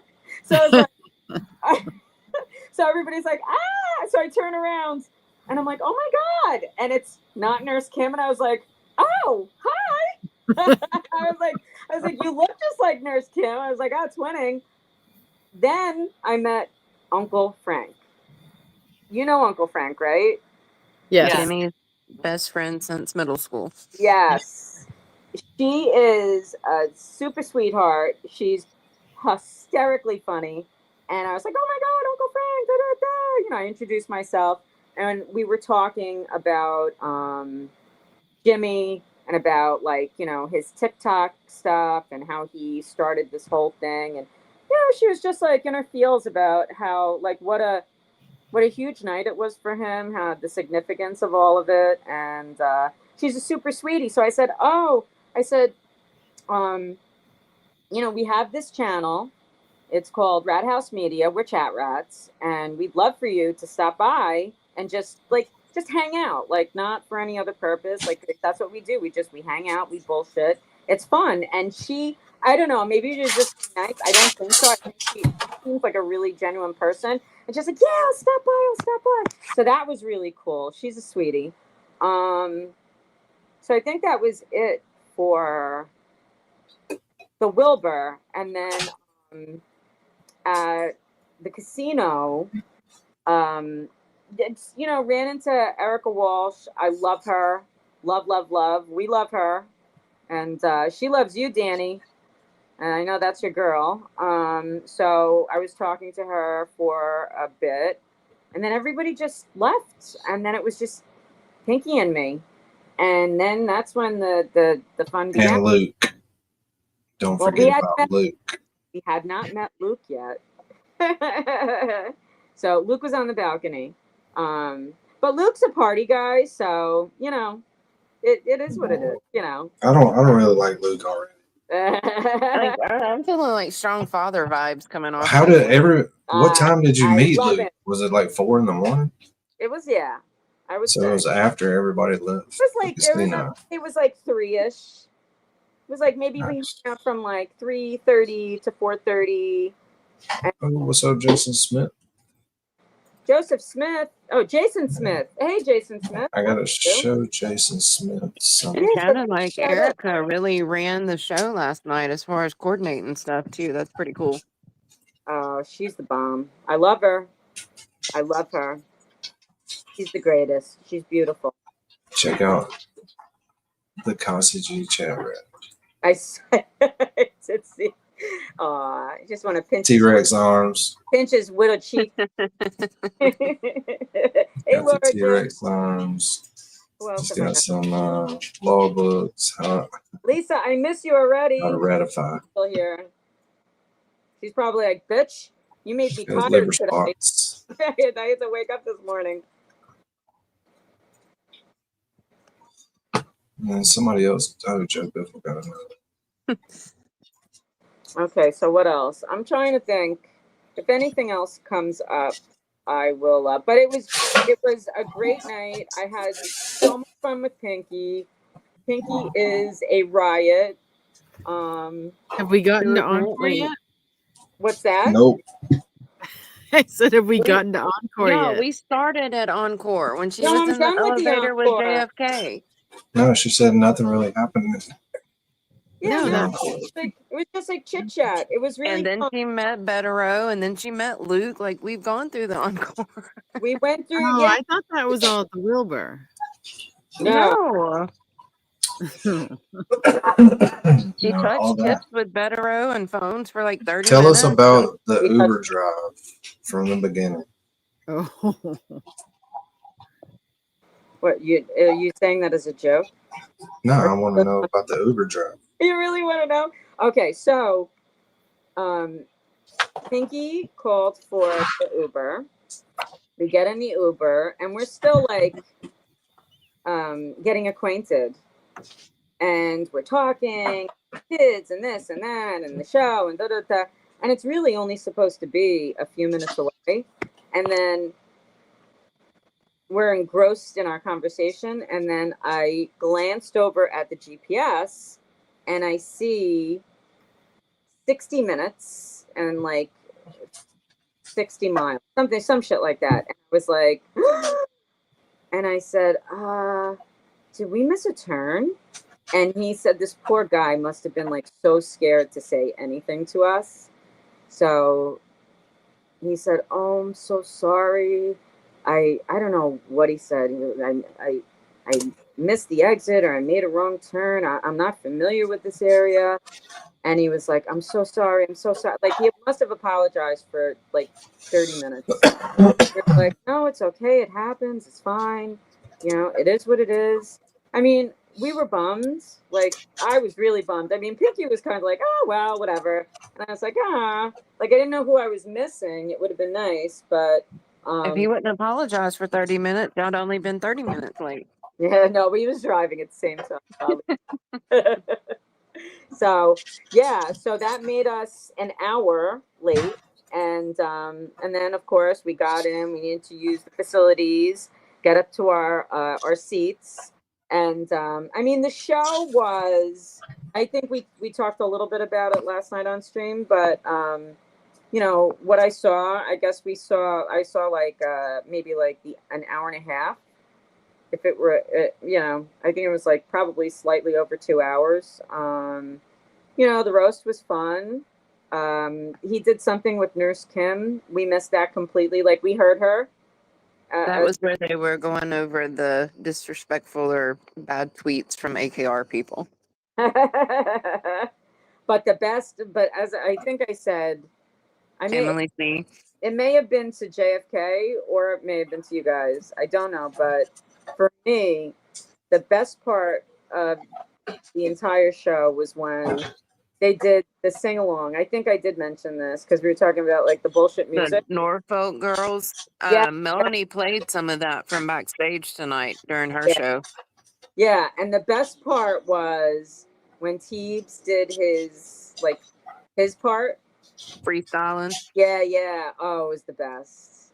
Then so he announced Ratchet winner, right? Yeah, we watched it. We heard there was a baby Clay on top of the trophy. Yeah. I fucking called it. I knew it. I knew it had to be Fake Victim. It was just energetically. I knew it was her time. But Krusty's never won. I feel like Krusty's worse than LG, whatever. Krusty can never win anything. Even for Ratchet, she can't win anything. She doesn't deserve a win. Yeah, but Fake Victim has been more like noticeable lately. But she's orchestrated by everyone. Like, she doesn't come up with most of the stuff on her own, except the whole filing for POs and having them break them. But she's the puppet for everyone. I wonder if Krusty hides on purpose during Ratchet Madness. I can assure you they both voted for themselves. They both wanted to win. No, me. I'm the biggest Ratchet. And for anyone who didn't see Emily C's skit, she's got it posted on X, and then Melanie also played it, but it wasn't like the skit that she did live. It was her rehearsing it, and she had a lot of funny jokes. That was funny. She was really funny. Yeah. But Bettero stole the show. I mean, you can't. It's like, listen, the guy. It's like there's no competition. It doesn't matter what it is. He wins for like the best conversation last night. I have to say. Did you meet Melanie Little too? Was she hanging out with Better? No, Where you were at? I saw her, but I'll be honest with you, brother. She was in the Tim Bradle gaggle, right? And Yeah, she said she spent like an hour with Tim Bradle and his paralegal and someone else from his team in a restaurant at the right. Encore. So in the Jason, share. Why in the don't you getting just join the acquainted, Discord? in It's the just an getting app. in the getting to know, you know, and shake Melanie's hand, Melanie who I love, or Tim Bradle. Sorry, Melanie. Sorry, Cupcake. I choose the silver fox. Anyway, Everyone was talking about how much curvier Melanie Little is in person. Did you see that as well? Yeah. Damn, Lolly. What? Danny, this is an interview of someone. You gotta ask the tough questions. You don't ask about other women's curvatures. Why not? I noticed them. But whatever, I'll listen to the answer. Go ahead. Was she curvy or what? I don't We know. only see her from the neck up. I guess so. She seemed average, like not average, like not average. She seems average. She's tall though. Yeah. No, she said, I'm going to take pictures next to Will instead of Bettero so I don't look like a giant. But she's taken so many pictures with Mark, my new friend Mark, my homie. So Janine's met. So let's count up all of the high-powered lawyers Janine's met. High-powered, yes. So she got Bradle, Bobby. she got Bettero, she got Bobby. Who else? Janine was Bobby's still the winner. He's still the winner in my heart. Last night, Bobby had a lot of competition when you were on here. Oh yeah. Yeah, you were a little warmed up on old Bradle. Bradle was like tops, and now Bettero's tops. So I think it just has to do with whoever you see the latest. Yeah. Probably, yeah. That's how I am. You're trying to call me a slut, Laleen. I'm kidding. A lost slut. Damn. Trigger warning. I'm kidding. Trigger warning. Janine's here. JK. Hey, but you left all those high-powered attorneys for Luke, so I respect that. Yeah. Well, no, they left me. So no offense, Luke, but they all. So left you me. immediately Luke found was there. Luke. What? You immediately found Luke. Yeah. And after she like used all of her astrological specialties and solved all their issues. Yeah. It just comes naturally. It wasn't like a plan or anything. I guess we really should ask, have you and Luke been texting each other all day? No.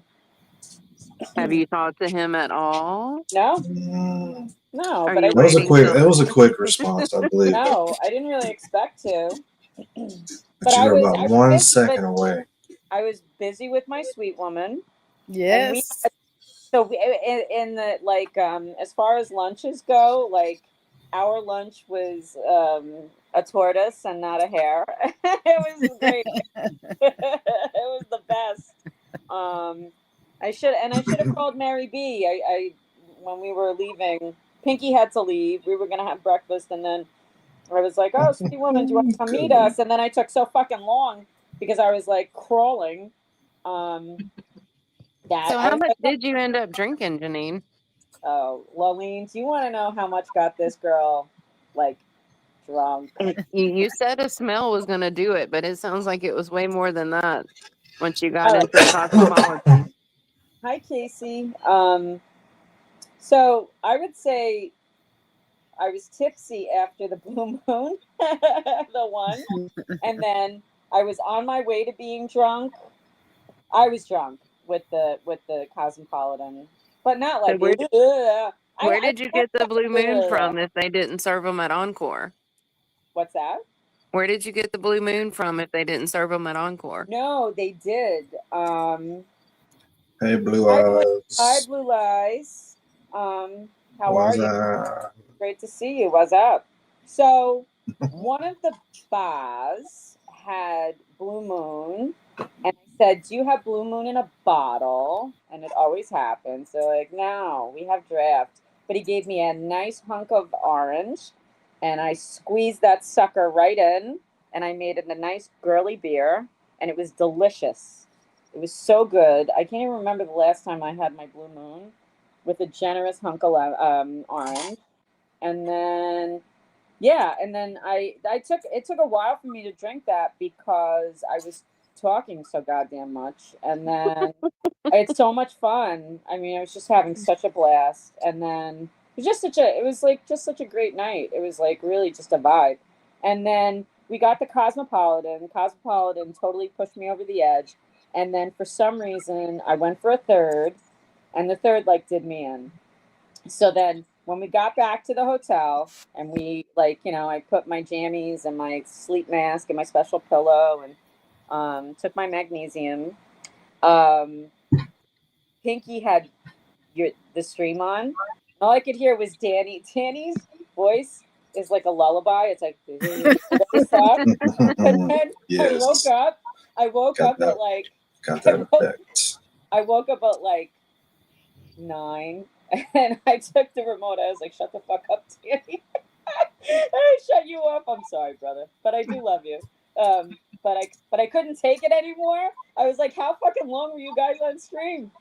Yeah. 5.5 hours. Yeah. Oh my God. Doing this mostly, not even watching anything. So Oh, no, that was fun. my attention span has been too short. But I did have to shut it off. Not because I didn't love hearing the sound of your lullaby voice, but because I tried to go back to sleep and it didn't. Well, work. 99% of YouTube shuts it off too, so no big deal. Oh, stop that. Well, 99. Yes, it is. Well, actually, we just topped 2,000 subscribers, so Not we true. might be at Oh my 99. God. When are you gonna have super chat? Congrats, brother. When he finishes his applications. The applications. Or does shit still have to load No. or something? I feel like we Yeah. were talking about that last I'll show week. you. All right. You can put Secretary Toy on that stuff so it'll get done. It's nothing I can do. I'm waiting on YouTube Studio to load. Oh, Baker said 13 seconds. Hey, Baker. That's how long it has took been him. on a roll lately with his streams. If y'all have not watched them, y'all are missing out. Yeah, Absolutely. he's killing it. Yeah, that He strike is like gold obviously for you. passive His makeup aggressively is pissed on off. point. I love it. Aw, Baker's great. Grifters gonna grift. Uh, Grifters gonna grift. his Twisted Trailer Trash streams have been on point. Yeah, it was fun. We're just Good hanging out night, tonight. Angel. Good night, Misty. Love you. Night, Blue Eyes. Aw, Cheryl is exhausted. Go to sleep. Hold on, you said Misty's leaving? I don't No. think Well, so. Blue I Light get said confused Blue by Light. these goodbyes. I'm assuming. Carol's Light. Night, exhausted. Cheryl. Night, Cheryl. Love you. I'm sorry. Again. Apparently, Donovan says that Baker is extremely sexy lately. His Oh. makeup. The hair and makeup. Love connection here. Is this a dating game on Rat House Media? No. No. Anyways, A little bit of blending. Make the segment. here's the meters, Mary B. Okay. We're at 2,981 watch hours loaded. We probably got another 200 waiting to load. Nice. Should be loaded by tomorrow. Okay. And that's it. And then I don't know what happens next. And I think this apply now button. Yeah, I'll be able to You can't Hit click that. on it? be able to go. Boss clicky, Rat, clicky. that's my beer. Oh, I'm sorry. But here's the big meter, which we already posted it because subscribers and watch hours that we already have. We just need another 1,000 watch hours. And then what did we get? What's the That's for and A new emojis. car. shit. Yeah. No, that's for this, the first one. We'll have that. Well, you can apply. Well, memberships too. Baker's in here. He knows. I don't know what it's like when you apply. What happens? So why can't you click it? You've hit all the thingies. You're missing 20 hours on this one. It's at 29.81. Oh, okay.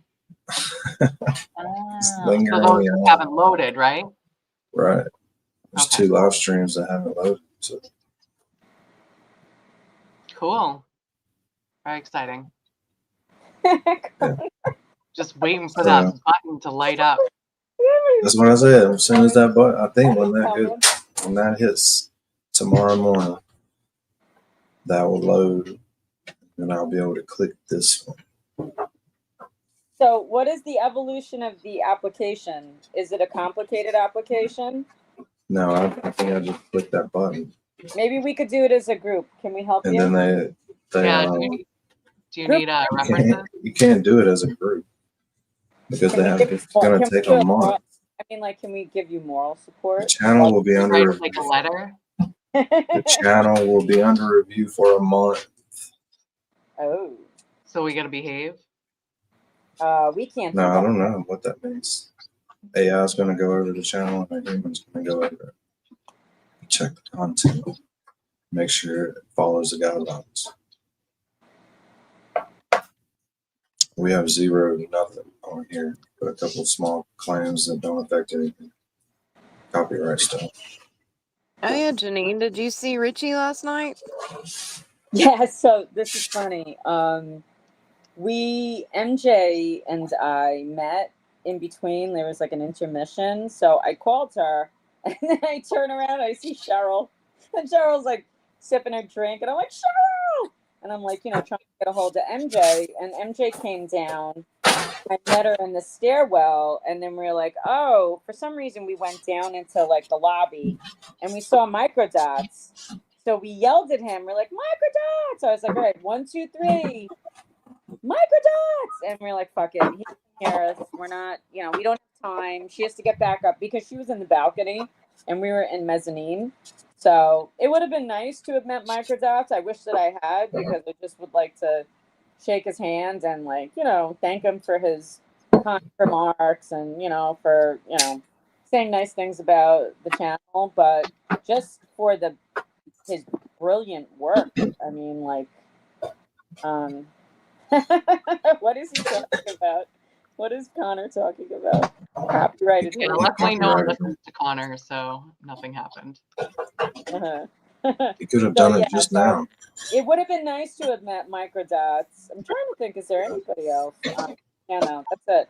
But it was a lot. It was just like a sea of people. Yeah, he just seemed so happy. So yeah, it was great. It was nice. I can't believe Steve's not here.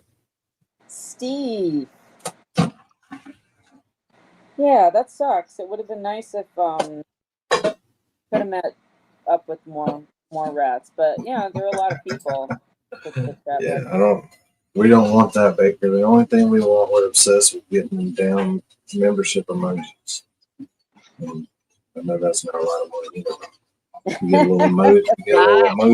It's always gonna make us some cool rats. $5. Isn't that the Portland? Whatever it is. Isn't he have the one that has $5? It has really nothing to do with money, though. No. We want that fucking emoji really bad. The rat emoji. You want to show Baker the rat emoji to which you're referring? Hang on, Baker. I do, Baker. Here you go. We're gonna export this bad boy right here. And I'm gonna get this little fat rat with the gold necklace.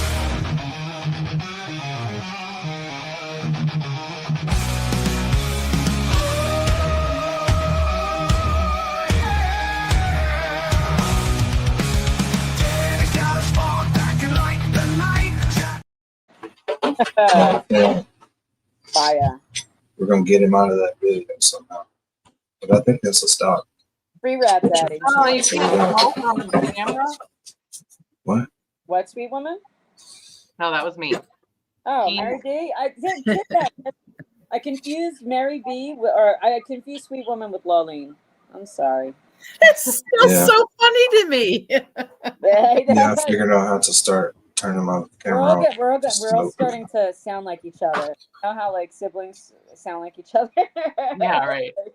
But we're not getting any copyright claims, and we haven't gotten. Yeah, we can't smoke on screen. Yeah. What? We can start. I can start turning my camera off. It's not that hard. So Grant's not monetized? I don't know. That I don't know about. But I know those are the rules. So a lot of people do it anyways. Then once you have so many subscribers, they really won't. Well, yeah, Will is like anti any of the rules because like he says to say the words that other people say not to say.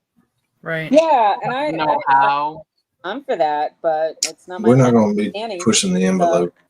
Yeah, I don't know how he like gets away with that. I think that maybe you don't get money for the viewers on that specific video or something like that. It's gonna be really hard for me not to curse like a fucking sailor, Danny. Please don't ever ask me not to curse. God. No, I don't think you have to change a lot of stuff. If so, they'll tell me. I'm I sure. hope not. I know. If so, they'll tell me. But it's not that hard just to turn the camera off for me. Okay, I'm good at it. So what? The camera has to be on or off? No, you just can't smoke. Just don't want to be seen smoking. Oh, really? Yeah, that's what Broken Baker said. Oh, okay, thanks, And I Baker. checked So then you shut your camera off when you have a smoke, and then what about vape? Is it the same shit? Probably, right? Probably. Yeah, there's different things I'm gonna have to learn for sure. More of these But rules. I already know it's not much money off of views and stuff like that, unless you have a video hit 5 million. Oh, the Then yellow it may be a mode. couple What $100. yellow mode? But Yeah, yellow is slow down, and caution, and then red is like you done fucked up. yeah, it ain't that hard. Not that hard at all. You just let me drive the boat. I'll just be riding. Don't worry about it. All right. But I knew the smoking was gonna have to chillax. Oh, don't swear on the first 30 minutes. Okay. We can do that. Damn, I swear in the first 6 seconds sometimes. I have to stop doing that. I'm gonna have to take over this show. Yes. Yeah, the first half hour only while we speak. Yes. She'll be our hype. Well, you owe me some money there. I thought I start getting paid for coming on here after you get money. Yeah, let's do it. We're gonna form a union. Let's. Yeah. Let's. Like it's her decision. Turn in a bill. I'll let you know. If Brennan's paralegal gets $50 an hour, come on, Danny, throw a bone to your girl.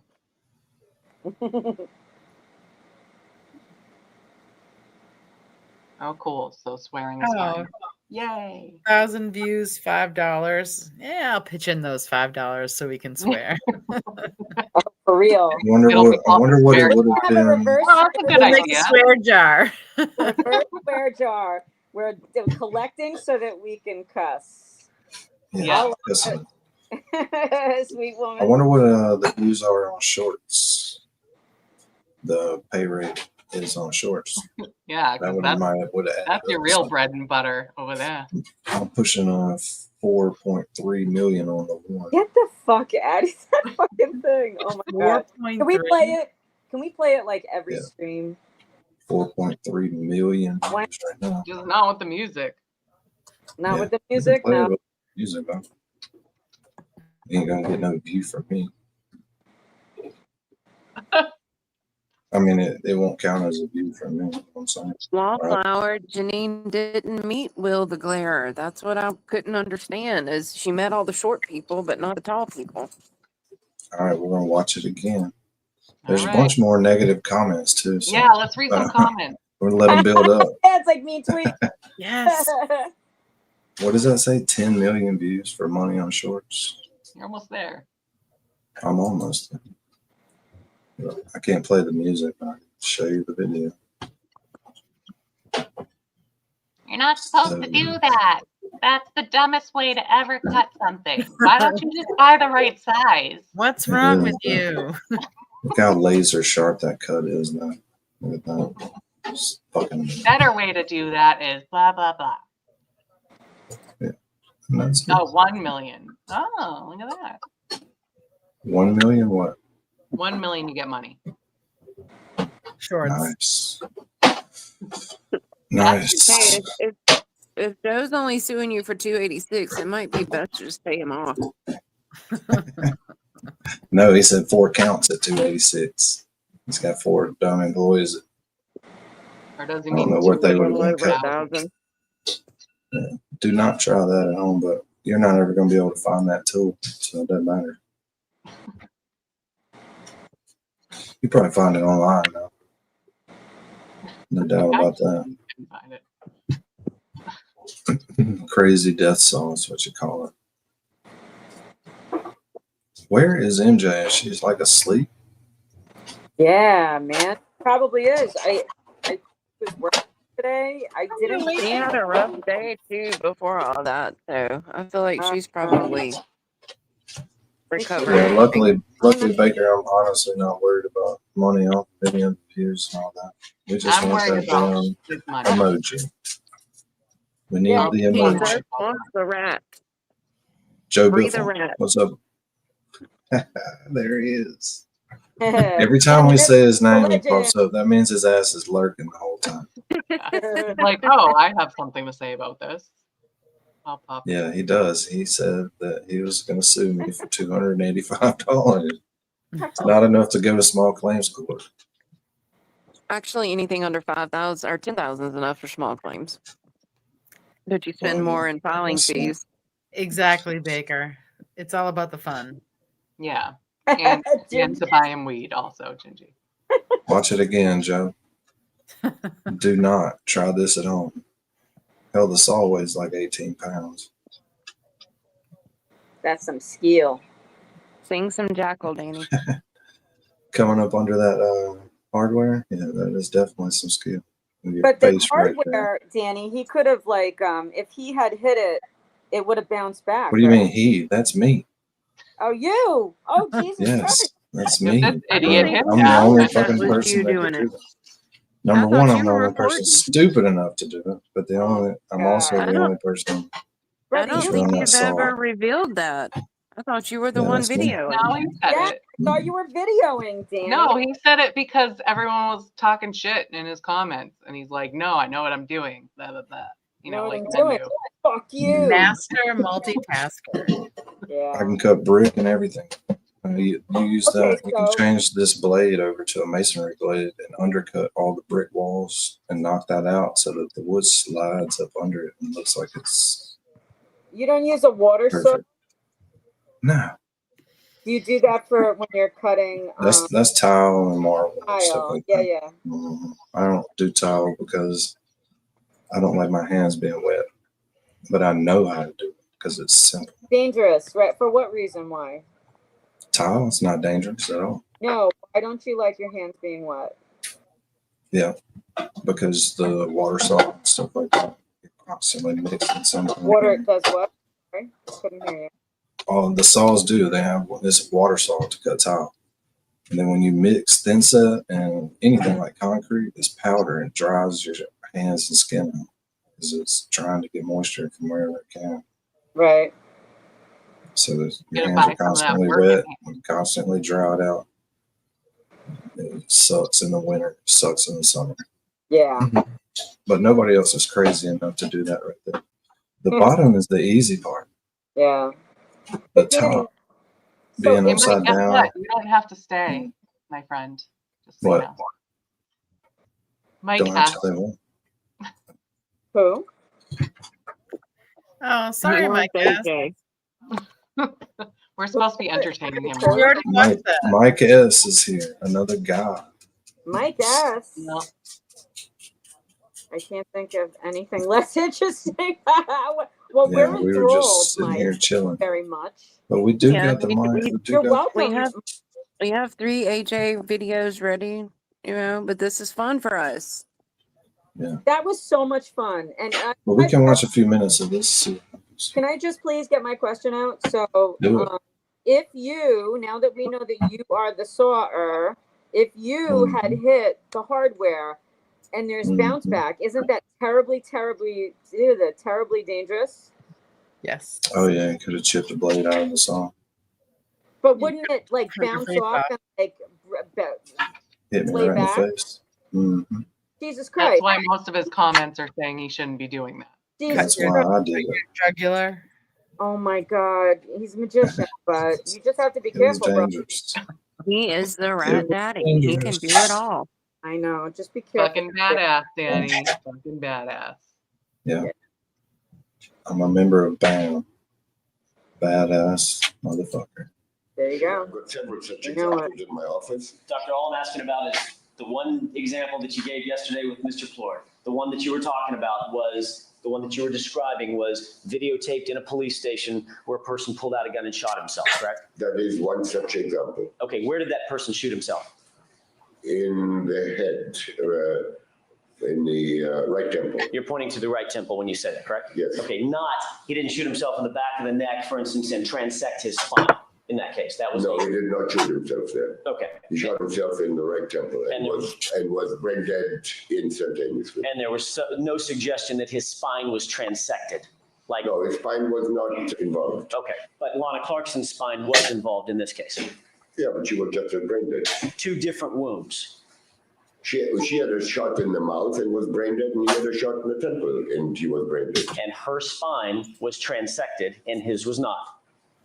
So electrical impulses from him could still travel down the spinal cord. Electrical impulses, if there were any from her, could not move from the brain to the body. Her spine was completely transected. Yes? Whereas that is correct, but irrelevant, because the transmission of impulses down the spine has nothing to do with it. All right. Now, let's get back to the legs. You indicated that you believed, based on the blood evidence at the scene, that her legs may have been tucked under her, correct? Like something like resembling what you're doing. Okay, I don't know if the jurors can see me, and I'm using myself as an example, and I'll describe for the record what I'm doing. I'm seated normally in a chair with my feet together, basically my knees bent at a 90-degree angle, not necessarily tucked under me, but not out in front of me either. Basically, my shins are going straight down, perpendicular to the floor. Would you agree with that assessment? Yes. All right. Is this the position that you believe that Ms. Clarkson was likely in when she was shot? Or even further in. Okay, so even tucked under her more, like I'm tucking now. So maybe I've got a 10-degree angle going beneath my body or so, correct? Yeah, something like that. All right, and it's your opinion, your medical opinion. You know, I mean, that dude is super smart too. There's two geniuses going at each other. And he hardly ever loses a case when he's the expert. Oh, ain't no doubt. He's world renowned. And that's two forensic pathologists who usually win. And AJ overcame both of them. That's amazing.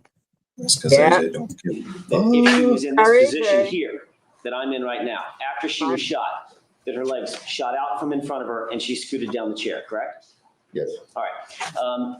Would you agree with me, doctor, that one reasonable explanation for her skirt being hiked up or bunched up, as you put it, is if in fact she had a gun shoved in her face, she might be retreating from that gun and move down the chair. Is that reasonable in your opinion? You mean that she voluntarily did that? That she was voluntarily retreating from a gun being put in her face and may very well have slid down the chair as she retreated backward. Is that reasonable in your medical opinion? If you saw the evidence that I have, you wouldn't ask me that question. Okay, but I haven't seen that, so I am asking you that question, Yes. doctor, and I'd like you to answer it, please. The likelihood of that is remote. I don't say it doesn't exist. I don't say it's impossible. Look at him steepling. I'm saying it's remote. Yep. In view of the fact that these kind of movements are not that infrequent at all. All right, let's talk about something else. We've talked about the bunched up skirt. Are you aware of how long that skirt was when Lana Clarkson was standing? No, but it was longer than what you see on the picture. Well, clearly, it was longer than that. But do you know how long it was? How far down the thighs it came? No, I don't. But as I say, it's bunched up. Okay. So it's the way I reckon, at least down to half her thigh. Okay, so you believe that the skirt may have come to mid-thigh area? Or longer. Or longer, all right. If I told you that the evidence suggested, well, let me ask you this. Have you ever seen a video of Lana Clarkson at the House of Blues walking around in that slip dress? No, I've not. Okay, you were not provided that by the defense? No. All right. Assume for purposes of my question that in fact your first assumption was correct, that that skirt came to mid-thigh, not down to the knees, all right, when she was standing. You agree with me? Assume that particular fact for purposes of my question. If she in fact sat down with a mid-thigh skirt, that skirt would come up even a little further, just based on, I mean, basic fashion physics, I guess it did be called, correct? I just coined a new phrase. Well, I'm not very much into fashion. You and me both, Doc. But you Oh, agree with stop me that it, the skirt AJ. couldn't be any longer, We've it's gonna be a little seen those shorter when she last- sits down. Sure. I mean, just like my pant legs are a little. Say it again. I said, oh, stop it, AJ. You lie. He's so into fashion. We've seen those tailored suits. We know. The pocket square gets me every time, and his tie is always on point. So he dresses, he's so dapper. Yeah. All I want He to just say. coined a new phrase. Shorter when I sit down. All right. And you'll also agree with me that she's a long-legged gal, correct? That's another thing that I really don't know. You're aware that she presents, I mean, for everybody to see. There is a picture of Lana Clarkson. Okay, and she was some 6 feet tall, close to 6 feet She's tall. 5'11", yeah. As she sat, it wouldn't really matter where her calves and her feet were. From mid-thigh, at least mid-thigh down to her knees, that would be exposed at all times, correct? Yes. All right. You're also aware that there was no blood spatter, none, zero, found on her thighs or her knees, correct? There was no GSR found on her thighs. GSR is what he said. There was no GSR or blood spatter found on her thighs or knees. Yes. You're also aware that James Pex, one of the defense experts, opined that if in fact no blood spatter was found beneath the hem of the skirt, that reasonably is the distance that the back spatter went. He's the back spatter expert, or one of them, and he opined that in fact the back spatter stopped at a boundary about the hemline of her skirt, as you see it on the photograph. You're aware of it. There were other factors. That was one possibility. So you can redirect if you want. You can go through the other possibilities. All right. Are you aware that he testified generally to that fact? Yeah. That doesn't say. Wait, it was the way you're stating it. It's though it was his only. There were other. He discussed various possibilities. I'll restate it. I'll restate it. I think I can clear it up. Are you aware that Jim Pex indicated that no back spatter being beneath the hemline of the skirt was suggestive of the outer boundary of the back spatter being basically the hem of the skirt? I cannot say that I remember that. Okay. Are you aware that Steel James Steel suggested that if in fact no back spatter was found on the legs and knees, that would indicate that the back spatter stopped at this scene, that the back spatter stopped at about the hemline where the back spatter was found and was found no further? You're aware that he testified? I know I was not. You didn't review either one of their testimonies? Well, I reviewed parts of it, but not every instance. Sure, that's fine, that's fine.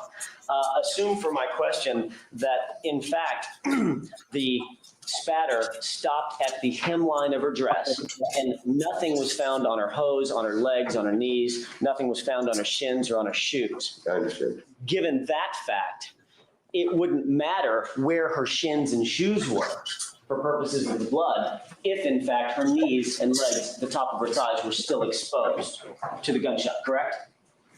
In other words, that wouldn't be a determining factor in your mind because the thighs would be exposed.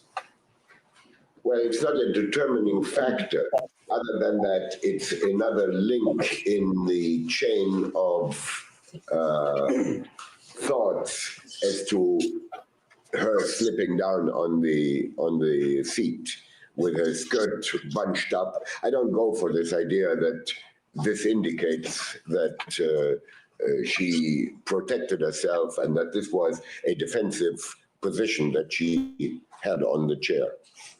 In view of what else goes on here, it's not a very plausible position. So you believe, if I can move you for a second, you believe that it is unreasonable, in your medical opinion, unreasonable to infer from the facts that if I held a firearm in my hand in a threatening manner against the person seated in the chair, that the natural reaction might be to back up and retreat from that deadly weapon. That is an unreasonable assumption in your medical opinion? In view of the fact that I personally think that you would use your arms, you would have this is a peaceful position, she's in. Well, she's dead, doctor. It's peaceful now. I'm talking about what happened in the 2 minutes before she ended up in that position. She is, like they say, at peace, but that's funeral director talk. I'm talking about she is not in a commotional type position here. If somebody holds a gun in my face, I wouldn't be sitting there waiting for the gun to go off. And of course, you're not Lana Clarkson. Let's see if I can get this to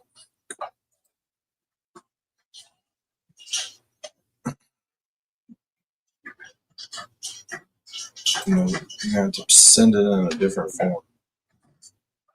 Maybe. It's not letting me pull that up. And you weren't in the house of a stranger, and you didn't, in fact, have a gun held in your face. So what you would do is sort of irrelevant. We're looking at the facts of this case. I'm talking about what's reasonable. And I think that I'm a reasonable person. I think you are a reasonable person. I think most people are reasonable people. And they would probably all react in a similar fashion. So I find a body slumped over a chair like this in a position that is, to you, as you now ask me, seems to be suggestive of a certain mechanism of infliction of this gunshot wound. No, I disagree there, especially since I'm aware that there are lots of other situations where the same identical situation occurs and there's no gun involved. As a matter of fact, you're aware of... All right, I figured it out. So I got a message from specially appointed prosecutor for now, Robert Cosgrove. Here to Robert Cosgrove with a prepared presentation for Turtle Dove Andy Kearney. Mr. Kearney, after being dragged out of retirement and assigned to your cases by Yellow Ken Mello, who had an axe to grind and had me over a barrel, I became willing to incarcerate you by any means necessary. For example, 4,000 pages in a motion just to be a rascal and infuriate your attorneys, Mike Bradelo and Tom Betteradle. Obviously ridiculous T-Rex arms violation on a public way and leave Will Glera out of it, who is just as complicit. Shout out to Will Glera, by the way. Would actually like to thank you a bit, and here's why.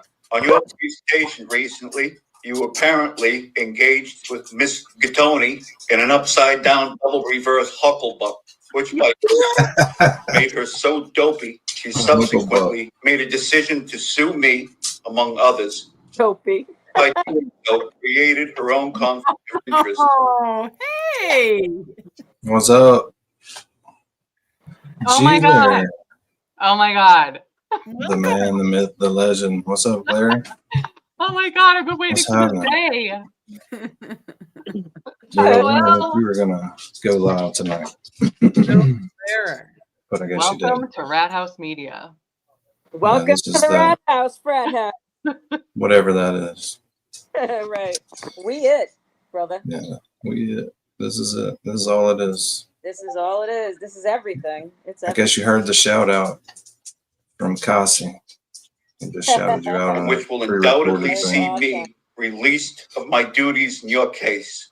As you know, I'm a man of advanced years, and I will now be free to go square dancing with my wife, gardening, and hopefully get that awful twisted panties out of these bathrooms here at the office. It's just terrible. As a matter of fact, we have Trooper DeChico in there now with his oversized, disgusting lips cleaning up the bathroom. But I digress. I would like to thank you for having me at your theatrical presentation, and also to all your people in attendance within tennis. Just a second, please. I'll be right back. Hello, Miss Catuni. What can I do for you? Continues on Thursday because I don't want to go back to jail. That would suck, especially over some bullshit lies. This shit needs to end, man. This shit needs to end. But I got a great attorney and a great defense team. I'm not sure what you're talking We're about. gonna take them down, man. I'm not going to jail. Fuck that. I already did. Miss my job. Catuni, If they send me this down is to jail, improper. I know it would be somebody's like, yeah, people would riot. People would be fucking. Please, Miss Catuni, this is. When I was sent to jail the first time, you guys didn't know about Lindsay Catani. You didn't know her. Now you know. Scary one, near them. Me, I'm the one that knocks, motherfucker. They should be a million times more scared of me than I will ever be. Miss Catuni, please. This is hell-bent on putting them all in prison. Who? That doesn't scare the shit out of you, but it does. And I got a large platform to do it, and I'm fucking smart and savvy. You have a platform? That's you, didn't you? You know what, Turtle Dove? Forget all this stuff I just said. I can't get her out of here. Thanks a lot, buddy. Good luck with your Twice cases. is annoying at twice speed. Yeah. Oh my god. Good luck with your case. Yeah, I should have made the cut for last night. That's great. Well, welcome, Glare. We love you up in here, bro. Since These are most of all the people set that hang here, out with you. So if you went live right now, there'd be 0 people here. Be cool. Just so you know. But Well, I'd have that's to what we do. stay if I'm up here, but All right, I mean, so I would stay. Yeah. let's get back on this Alan Jackson before y'all start yapping too much. All right. Oh, Lolane's about to go to bed. Bye, Lolane's about to go to bed. Say Good night, Taylor. Good night, Pat. Lowly. Later, Taylor. Tell Junior to do some push-ups before he goes to sleep. Yeah, I think he's already passed out without me, but I'm gonna go fulfill his wishes. Good night, guys. Have a good one. All right. Later. Love you. Identical Love you. All right. Let's check this out. situations to this, where Philip Spector has held a gun on an unarmed woman, and she didn't. In any of those situations, she didn't fight back. She did what he said she should do. Either stay in the chair, go upstairs, sit down, don't move, or whatever. You're aware of all of those, correct? Overruled. You're aware of those situations, yes? I'm aware of a history of several situations where a gun was involved with other people, but I'm not aware in what position exactly they were as compared to this position or to any other position. All right. So you weren't provided all of the details about Mr. Spector's history with women and guns. No, I don't say that. Okay. I say I'm not aware in what position they were. I'm aware that there were occurrences years before that involved Mr. Spector and guns. But to say to you that I'm aware of their position at the time, whether they were sitting, standing, lying, whatever position they may have had within those confines of sitting, standing, or whatever it was, I do not know. Getting back to the back spatter, if in fact the back spatter was limited, assume for purposes of my question, if the back spatter, Dr. Spitz, was limited to a distance about the hem of the dress, and if backspatter experts indicated that the defendant had high velocity or what they called impact spatter on his jacket, that would place the jacket, whoever was wearing the jacket, that would place the jacket within the boundary of about the distance of the hem of her skirt, correct? What up, Jack? Fact's not in evidence. It's one possible. There were others, so it's going to have to be asked in a different fashion. You can ask the question, but you have to do it in a different fashion. Are you aware that other defense experts, Different judge telling Alan Jackson to ask it differently. Ask it different. Different fashion. have indicated that the spatter on the defendant's jacket could reasonably be interpreted as being impact spatter? Jackson. Say it again. Ask it differently, Mr. Jackson. That's it. Does it give you chills? Yeah. What's my gut? I'm aware of that. Yeah, for sure. Are you aware that Stuart James said that there may be a couple of spots of satellite spatter on the jacket, but that would not account for all the spatter on the jacket? Are you aware of that? Objection, Vegas location. Overruled. I'm aware that Mr. James suggested that there were some spatters that were satellite or could be satellite. Okay. Are you The testimony, the way I understood it of Mr. James, was that it could be any one of three possibilities that might have resulted in the staining of the jacket. You're aware that he indicated that if it wasn't expirated blood, that the rest of the blood that wasn't satellite spatter, and he accounted for a couple of drops that could be satellite spatter in his mind, that he accounted for the rest of it as impact spatter. You're aware of that, correct? Again, overruled. I feel awkward about second guessing or interpreting what Mr. James said. I'm not asking, no, doctor, you misunderstand my question. I'm absolutely not asking you to interpret what Mr. James said. By your own admission, you're not a backspatter expert. He is. I'm just asking you if you're aware of what his testimony was. If you're not, it's okay. Well, what I already said that I understood his testimony to be is any one of, or maybe all of those three possibilities of expired blood, impact blood, and satellite stain. And you talked to me yesterday in the hallway, and in the absence of anybody, except I think Mr. Pruitt was there and Mr. Dixon was there. And you asked me about that, and I told you my opinion at that time. Right, and we'll get to that in just a second. I'm going to talk to you about that in just a second. All I'm asking about now is what you're aware of insofar as other defense experts have stated concerning the jacket. Let me ask it this way. You're aware that Stuart James indicated that if it was satellite spatter on the jacket, he had to be within a couple of inches of Lana Clarkson. Yes? Yes.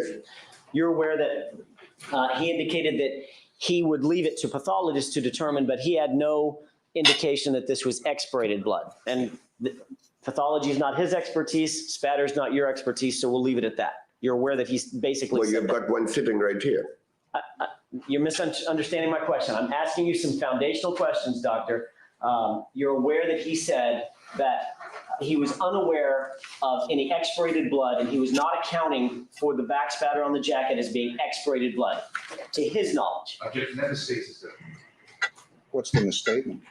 He said he couldn't tell whether there was some breathing event. The pathologist would have to tell you that. He definitely said it could be expirated if that breathing event occurred. Or I understand that, but I don't think that makes the question inappropriate. Well, you can raise it and redirect. The objection's overruled. You may proceed. Thank you. You're aware that he indicated he had no knowledge, he was unaware of anybody that had said that this was expirated blood, correct? I don't know what he said here, All right. but I know what he said to me. Okay. Well, I'm not worried about what he said to you. I'm worried about what the testimony is before the jury. Well, I did not hear that. All right. You're aware that he indicated that, and as a matter of fact, before you said that there could be expirated blood, that doesn't show up anywhere in this case, correct? I don't know if it shows up or not. And Dr. DeMaio is a pathologist, and he didn't say this was expirated blood, correct? No, Mr. Jackson, please take notice that I speak for Werner Spitz. I don't speak for Dr. DeMaio or for Mr. James or for Mr. anybody. All I'm asking, doctor, is whether or not you're the first one to say that, to your knowledge. I didn't know that, but that's interesting to know. And you've referenced Dr. Pena's reports, and you're aware that he didn't say that there was expirated blood. Dr. Pena did not say it was expirated blood, but Dr. Pena describes unequivocally inhalation, taking in blood from this area, obviously, because that's the only part that bleeds, into the bottom part of the respiratory system, which is all the way down in the lung, deep as far as it'll go in the lung. The only thing that would prevent it from going further is because that's the end. The lung doesn't go any further. That cannot occur as from dropping down there by gravity or any other way. We'll talk about that in just a second. All I'm asking you, once again, I'm trying to stay on focus here. All I'm asking you is, in his report, Dr. Pena did not say that there could be expirated blood, correct? that yes or no? He implies it. Okay, and in his testimony, he didn't imply anything. He specifically said she could not expirate blood. You remember that, right? No, he did not. He did not. He said that she could have taken some shallow breath. All right. That's what he said. Right.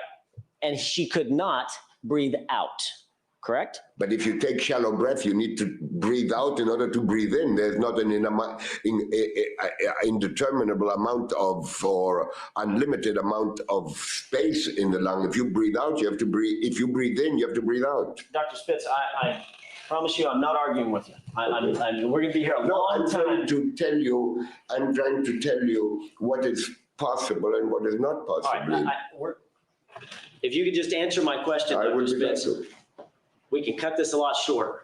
All right? I would like that. Well, it's actually another $5,000 for you, isn't it, today? No, don't worry about that. I'll bet you're not worried about it. Mr. Jackson, I've got... Damn. Mr. Jackson. Mr. Jackson. Mr. Jackson. I am for real. Sweet woman, what you think about him throwing that money out there? No, it's only $5,000 for today. No big deal. No big deal. Why hurry up? It's a good payday.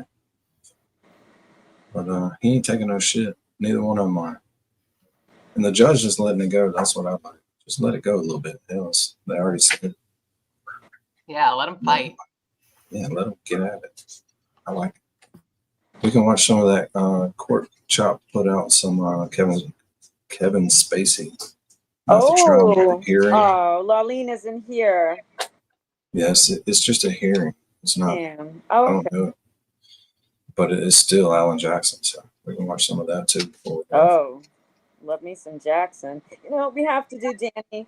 Let's within this same vein, right? We should dig up some Bobby trials and some dreamy David Yannetti trials.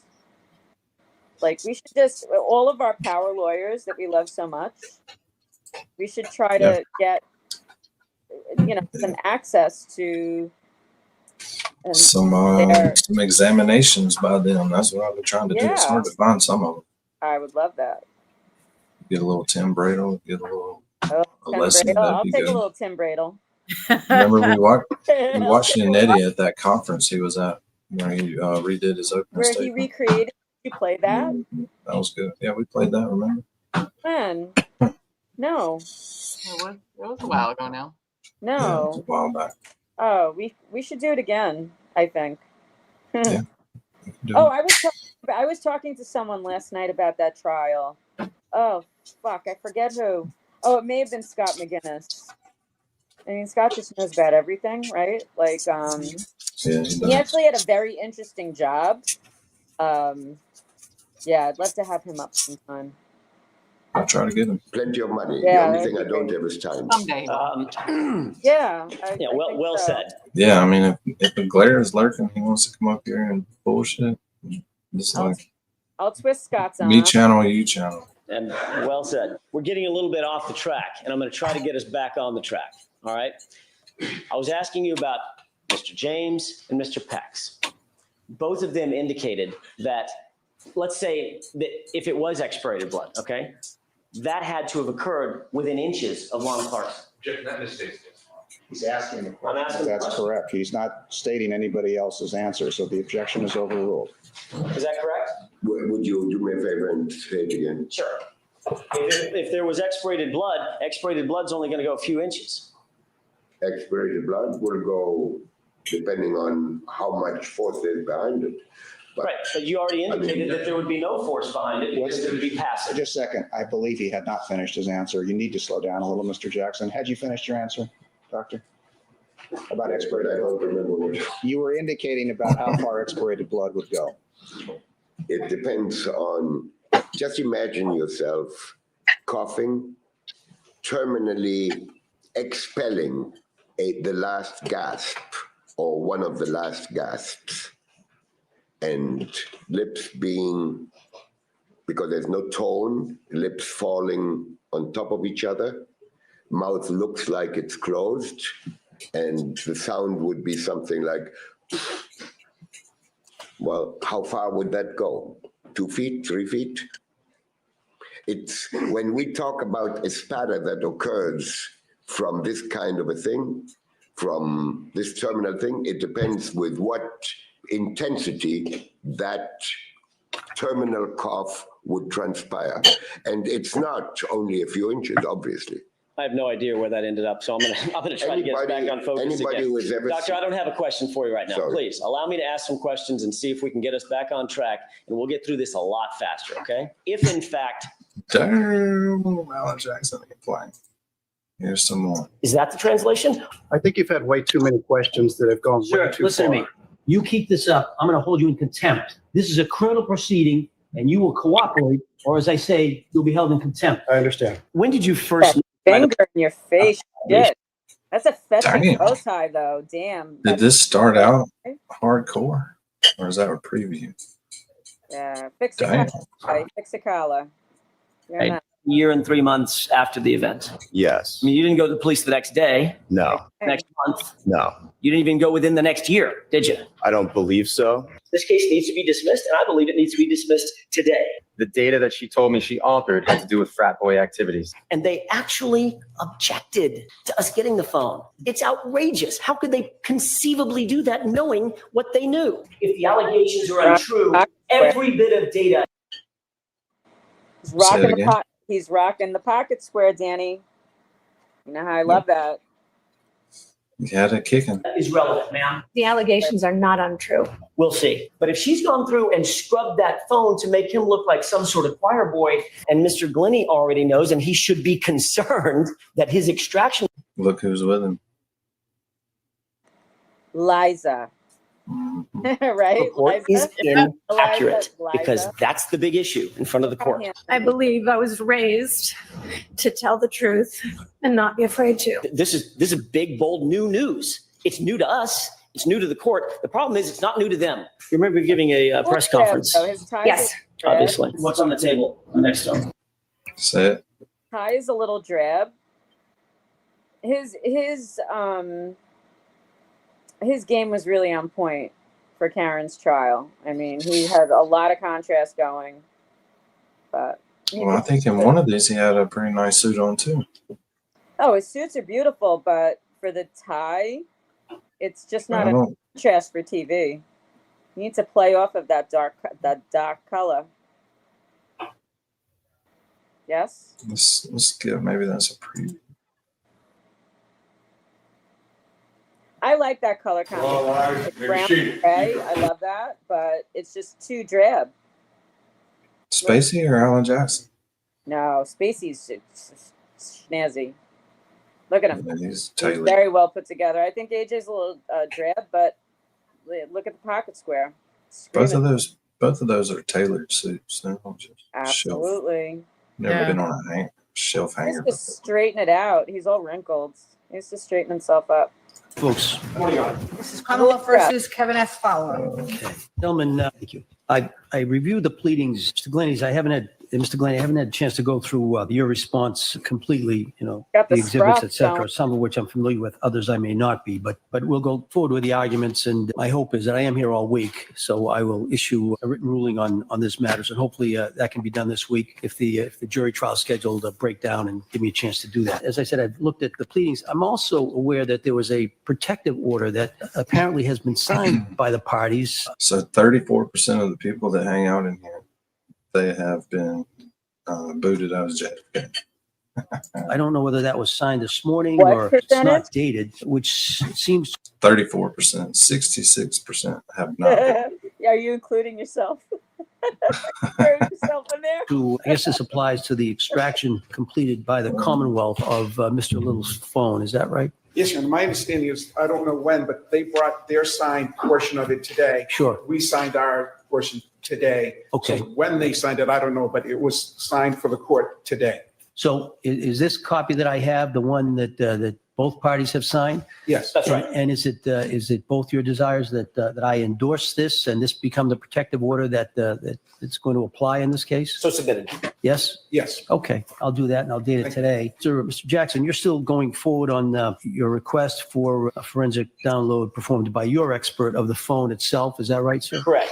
Okay, and I think I saw, Mr. Glennie, in your response that the phone has been turned back over to either Mr. Little or his mother. Is that right? That is correct. Can you tell me when did your office complete the extraction in this case? I believe it was in November. And when was the phone turned back over to? November. Actually turned back over in December of 2017, December 18th, 2017, which we've just learned. So they had the phone, the actual physical phone, for a little better than 2 weeks, 2.5 weeks or so. Okay. All right. So the phone was turned back over to the owner in advance of the case being filed and any orders that I issued pertaining to preservation of evidence, et cetera. About Yes. a year and a half in advance. Okay. All right. I understand. All right. Why don't we proceed? And Mr. Jackson, if you want to address me concerning your requests, I'm happy to hear you, and then I'll hear, Glennie, your response. Your Honor, there's 3 or 4 points that I want to make broader on a broad scale, 3 or 4 points that I want to make today. And I want to start with probably the most troubling. There are several troubling aspects of what's been going on up to this point, but the zenith of those is misrepresentations that were made by the Commonwealth to the defense, very specifically as they relate to Will Little's phone. Just to go back and to some dates. January 14th. Say it again. You see what I mean? Now that it's close up about the suit and the tie. So it's like a silvery, it's like a... It should have been a green tie.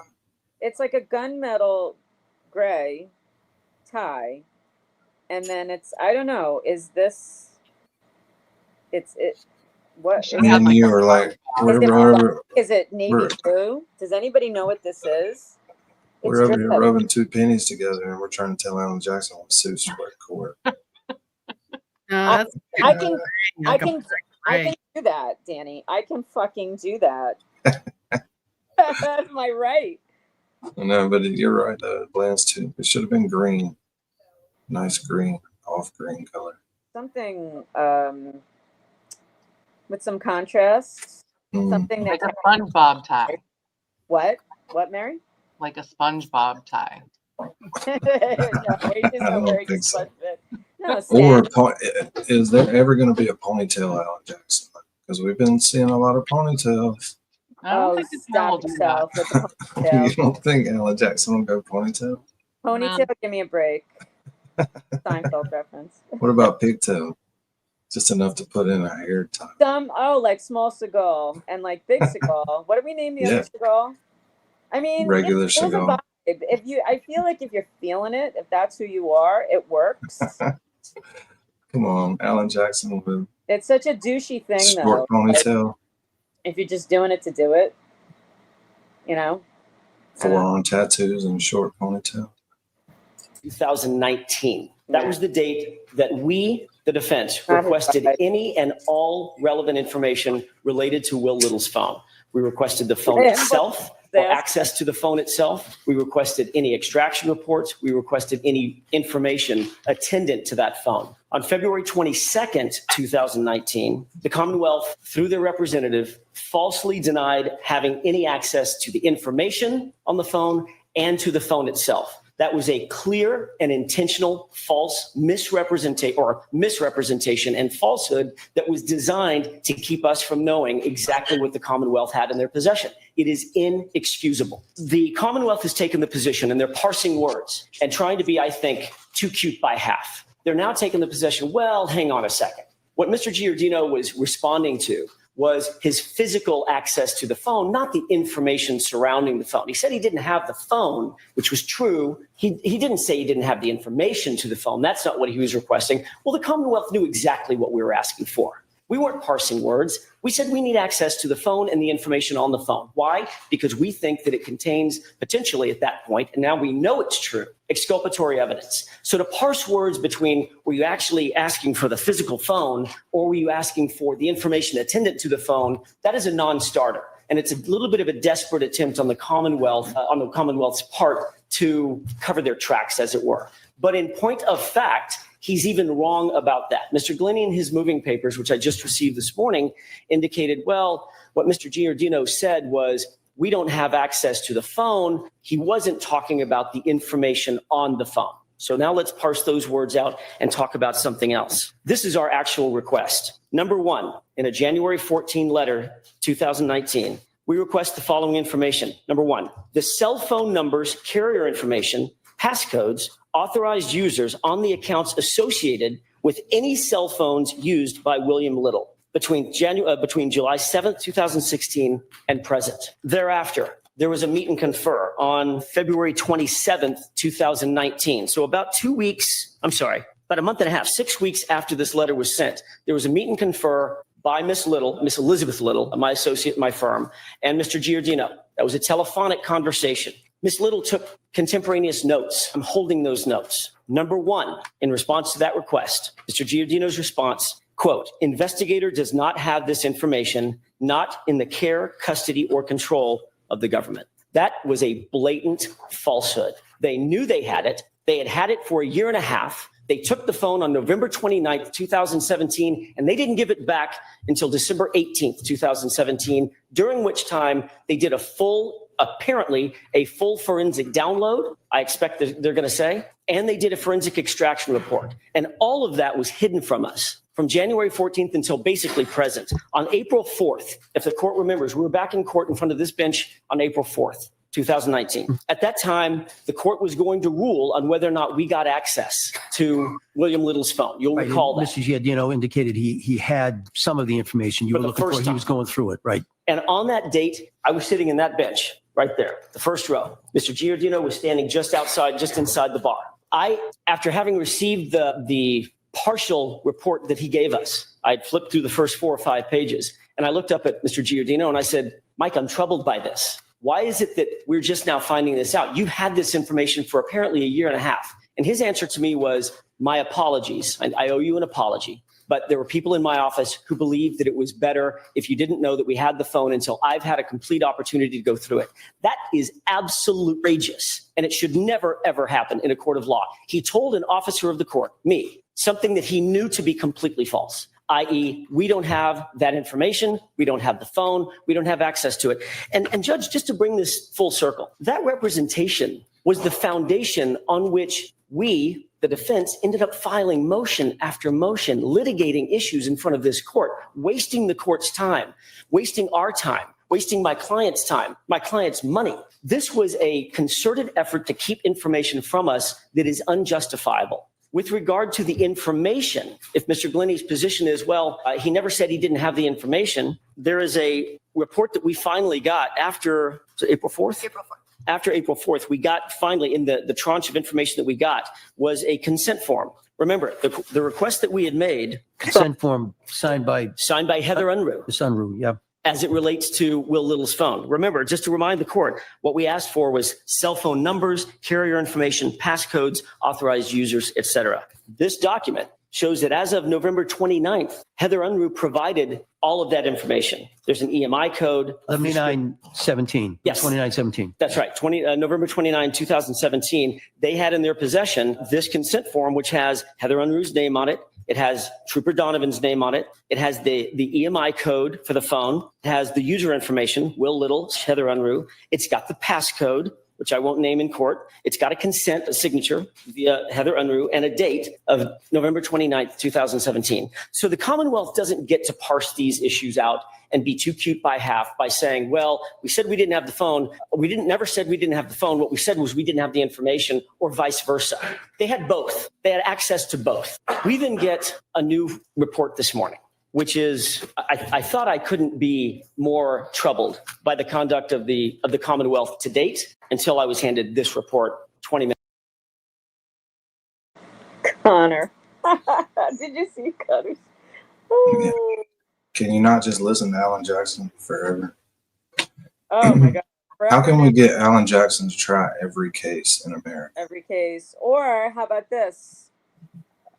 Bobby has cases too. He's gonna he's gonna need help. He's gonna need I his could team. listen to Bobby night and day. Oh, so yeah. Danny, what do you think about, are you in the Liza with bangs or Liza without bangs? I am definitely Liza without. Without bangs. Oh, totally without. Oh, thank you. The bangs are awful. I mean, they're fine, but like. Yeah, but do y'all remember when everybody was like, "Oh, I'm Team Jackson, I'm Team Yannetti, all the dudes, we have to be Team But Little. they're the same team, so I don't No, get that. when you are picking your favorites that you Oh, want Bobby. Boy I band. didn't have a that you favorite. want I to guess listen Nettie was to my soul favorite. music with. No, Bobby You was wanna- your you wanna favorite. do Bobby stuff was with. just my guy from Go. From the Yes, that first hearing, whenever it was, I was just like, look at the brilliance of this guy. Oh my God. Like in awe. The rest is history. it is. I'm gonna play some of him too. Yeah. Oh, nice. Need Please to do do. an I'll Alessi appreciation stream. Find some of his old stuff on YouTube if we can. Yeah, let us try. I mean, I'm bored right now. Minutes I'm ago. bored right Is this now. part of Mr. Glenny's Okay, filing? okay. This is by Mr. Glenny. No, I don't believe it's part of a filing. I believe Oh. Mr. Glenny just very kindly handed me the report this morning indicating that it had just been done. Trooper Donovan was asked, I guess, by Mr. Glenny or Mr. Giordino or somebody in the Commonwealth to Bang, bang. synopsize his recovery of and possession of the phone, because that's the big issue in front of the court. In that synopsis, which is only about 3 sentences long, for the first time ever, Trooper Donovan reveals the following, and I quote, "On Wednesday, November 29th, 2017, Sergeant Scott Brightman and I went to blank address. I believe that's a home address. I will not name it out loud. To meet Heather Unruh in order to gain written consent to..." I mean, this is just magic. This trial is prejudiced based upon intentional misconduct which occurred before the court and for the jury. And what I'd like to do, Your Honor, this regards the hoodie. In this regards questioning and representations and questioning by Mr. Brennan. And what I'd like need to do, Your Honor, is to have 2 documents marked as exhibits. And then I am going to use exhibit 88, which is an evidence, which is the hoodie, which is why I'm putting on the evidence gloves. And it will become quite obvious very shortly what the issues are. All right. So what are the things? Gloves of fire, Bobby. What I would like to have marked. Oh, Misty, who needs his rest? Not Bobby. Oh, yes, I agree. He does need sleep. What I would like to have marked, the first document. She's talking about Cosby. He's an Cosby. Yeah. These 2 documents are from the criminalist file, specifically Ms. Maureen Hartnett's notes regarding cuttings from the hoodie sweatshirt that's in the crime lab file folder. Okay. So the first is the back of the hoodie. So with Your Honor's permission, I would have that marked for identification. Oh, this asshole. Exhibit YYY. I can't stand this court reporter. I can't fucking stand her in her stupid lime green jacket. Sorry. Lime green is a really bold choice, isn't it, for court? It's ridiculous, and it's totally wrong. Look at how it's washing her out. Yeah. Nobody should be wearing lime green. I don't think that would look good on any. I mean, like maybe a darker skin tone, depending upon the warmth or the like pastels. Maybe like it's that's like sherbet. Maybe it's like 80s day. Sherbet. It is sherbet. Yeah, It's like sherbet. sherbet. What'd you say, Mary B? Maybe it's like 80s day. She wins. Okay. That is the back of the hoodie, Your Honor. Her stupid if I could faces, please rolling have the eyes at my next Bobby. mark, Fuck her. in order, exhibit for identification. Exhibit ZZZ for identification.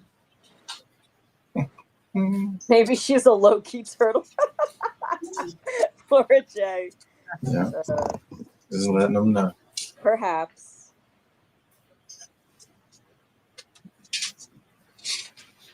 Just give me a minute to read this, Mr. Leslie. Yes, Your Honor. So is it that there are no holes in the back? There were no holes in the back of the sweatshirt? That's only part of it, but that is in fact the case, Your Honor. Okay. Oh, remember this? Oh my God. I can't tell entirely from ZZZ, but if that's your argument, why, for identification appears to support that. Your Honor, may I have the exhibits marked for identification back for my argument? Okay. Thank you. Your Super Honor, polite thank you. too. He's super polite. You can tell he's not trying to be. He's not fake. He's just is super polite. He's so polite. He's such an elegant man. Beautiful manners.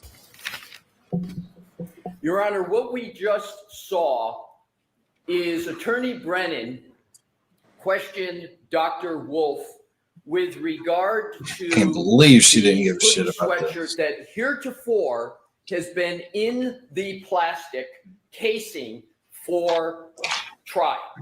And this is the, what happened was Attorney Brennan held up the casing with a hoodie sweatshirt, went to the back of the hoodie sweatshirt.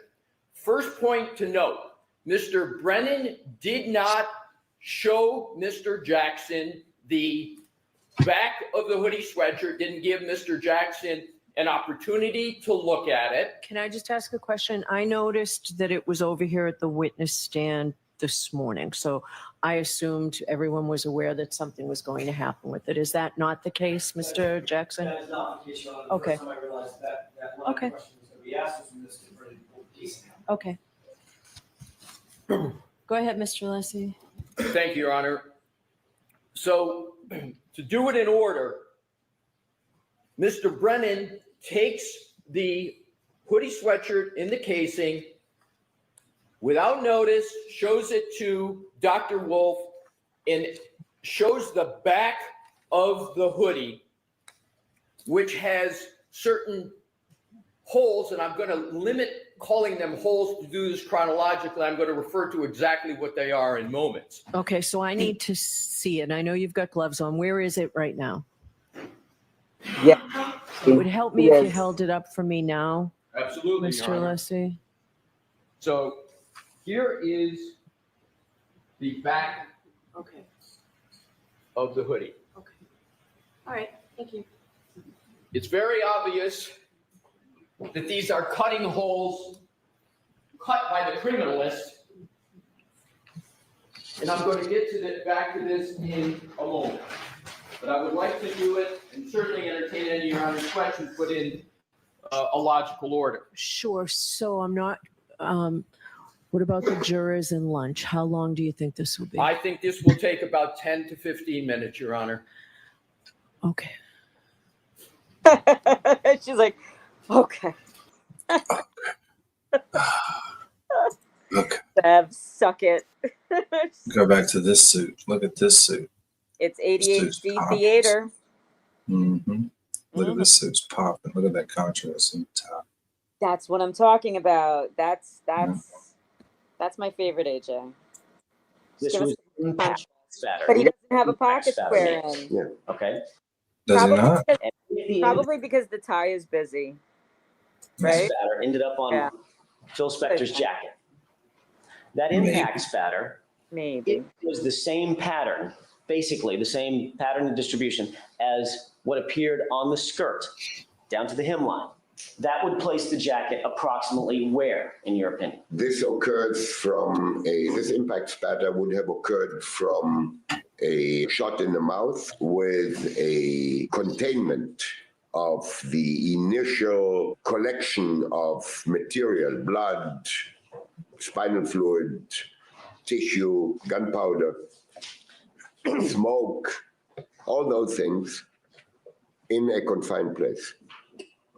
And right after, not instantaneously after, but within a millisecond after, this would all come out. And that can travel in a shot like that in the mouth for, as far as I'm concerned, 6 feet or more. All right. So your opinion, and again, you're not a backspatter expert. That's right. You're simply saying, in your opinion, that even if there was no blood found anywhere beyond about the hem of her skirt, not beyond the chair, not beyond the arm of the chair, not on her legs, not on her knees, not on her shoes, not on the carpet in front of her, not on the carpet surrounding the chair, that to access William Little's phone. Heather signed a consent form for an iPhone 5 model blank with an MEI code of blank. Heather said Will had a new phone, but the phone she was giving us was the iPhone Will had in his possession July 7th to July 8th, 2016, while working at the club car on Nantucket. And here's the revelation. Quote, Heather informed investigators she had gone through the phone to remove anything related to what she described as Will's frat boy activities. Are you kidding? Heather Unruh took it upon herself to physically remove exculpatory information from the phone before she handed it to the government. And the government never told us that that had happened, nor did they take the very normal step that you would expect the agency to take, the police agency to take, which is to do a full extraction and recover those deleted texts. Why is Heather Unruh the holder of the keys? Why does she get to be the gatekeeper of information that is propounded to the government or, more importantly, to us? She isn't, and she can't be. It's completely inappropriate. Can I just stop you for a sec? Yes. You indicate that the Commonwealth and the Commonwealth admits that it did an extraction. So when you have if you don't have it, you will have it soon. The benefit of that extraction, per my order and per agreement, with that information, can your expert resurrect those deleted items? Or? No, that's the second point that I wanted. That's a great segue. That's the second point that I want to address to the court. And I will explain right now why that can't be done with, let me see the CD. What I got today was what Mr. Glendy described as, he didn't actually describe it as an extraction report. He said very candidly and honestly, he said, I'm not sure what this is. I'm holding what appears to be a DVD. It has a item number or a DR number of 2017-102-483. I can tell you from my experience, and I'm not a tech guy either, but this is not my first rodeo. This is not a mirror image forensic copy of a cell phone. That usually is terabytes in size, and it usually requires a hard drive, a physical hard drive to put a phone on. This phone that I have, which is an iPhone 10 or an iPhone X, whatever you call it, probably would take up the better part of a multi-gigabyte, multi-hundred gigabyte hard drive. This, I'm guessing, Judge, is the extraction report from which they gleaned. Sorry, reverse that. It's the extraction report from the mirror image. We don't have a mirror image. And I will tell the court now, and I'll explain in some detail so the court understands why I'm troubled by what they do have. I need the actual phone. Their mirror image is not going to be good enough because their extraction report should be a mirror of their mirror image, if you will. It should be an exact copy of their copy. Here's why it's not. We know that Will Little deleted, he or apparently his mother, which was a place I never thought that we'd end up going, but he and or his mother deleted and manipulated the exculpatory texts that were on the phone. 100%. It's not a question anymore. It's absolutely clear evidence. The problem.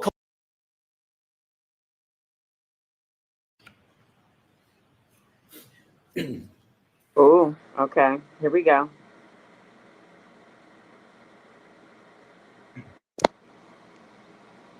Thank you. Go ahead, Mr. Leslie. Thank you, Your Honor.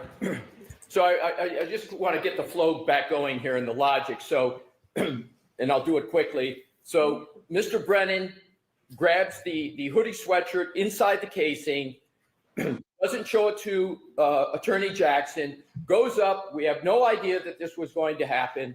Goes up, confronts the witness, Dr. Wolf, shows the back of the hoodie sweatshirt. To my knowledge, the first time the back has been referenced of the hoodie sweatshirt. Shows Dr. Wolf, confronts him, and basically says, couldn't these holes be caused, and I'm paraphrasing, from a fall backwards? Obviously positing in the juror's mind after, remember, we just saw all kinds of videos with regard to Rescue Randy and impact at 24, 29 miles an hour, more aptly 29 miles per hour, and damage to the hoodie, etc. So what then happens is Dr. Wolf is asked a series of questions, very much with the indication that somehow in the clear implication that these holes are being caused by road rash and that the holes in the back of the hoodie sweatshirt, Exhibit 88, could have been or likely were caused with regard to some type of impact. Clearly presented to the jurors with that in mind in that questioning. Here is the basis for the mistrial with prejudice. Those holes in the back of the hoodie sweatshirt are clearly, unequivocally, without doubt, caused nothing to do with any type of event on or about January 29th, 2022. So do you have something you said when you said obviously cut by the criminalist? Do you have something that shows that chart that I couldn't understand quickly? Is it on that? Does Yes, that do Your the Honor. math? What Okay. we have is two documents to show that. Right. So the second one, when was that provided? These, when you say provided, you mean with regard to when did the defense get these in Yes. a discovery? Let me get the date, Your Honor. Sure.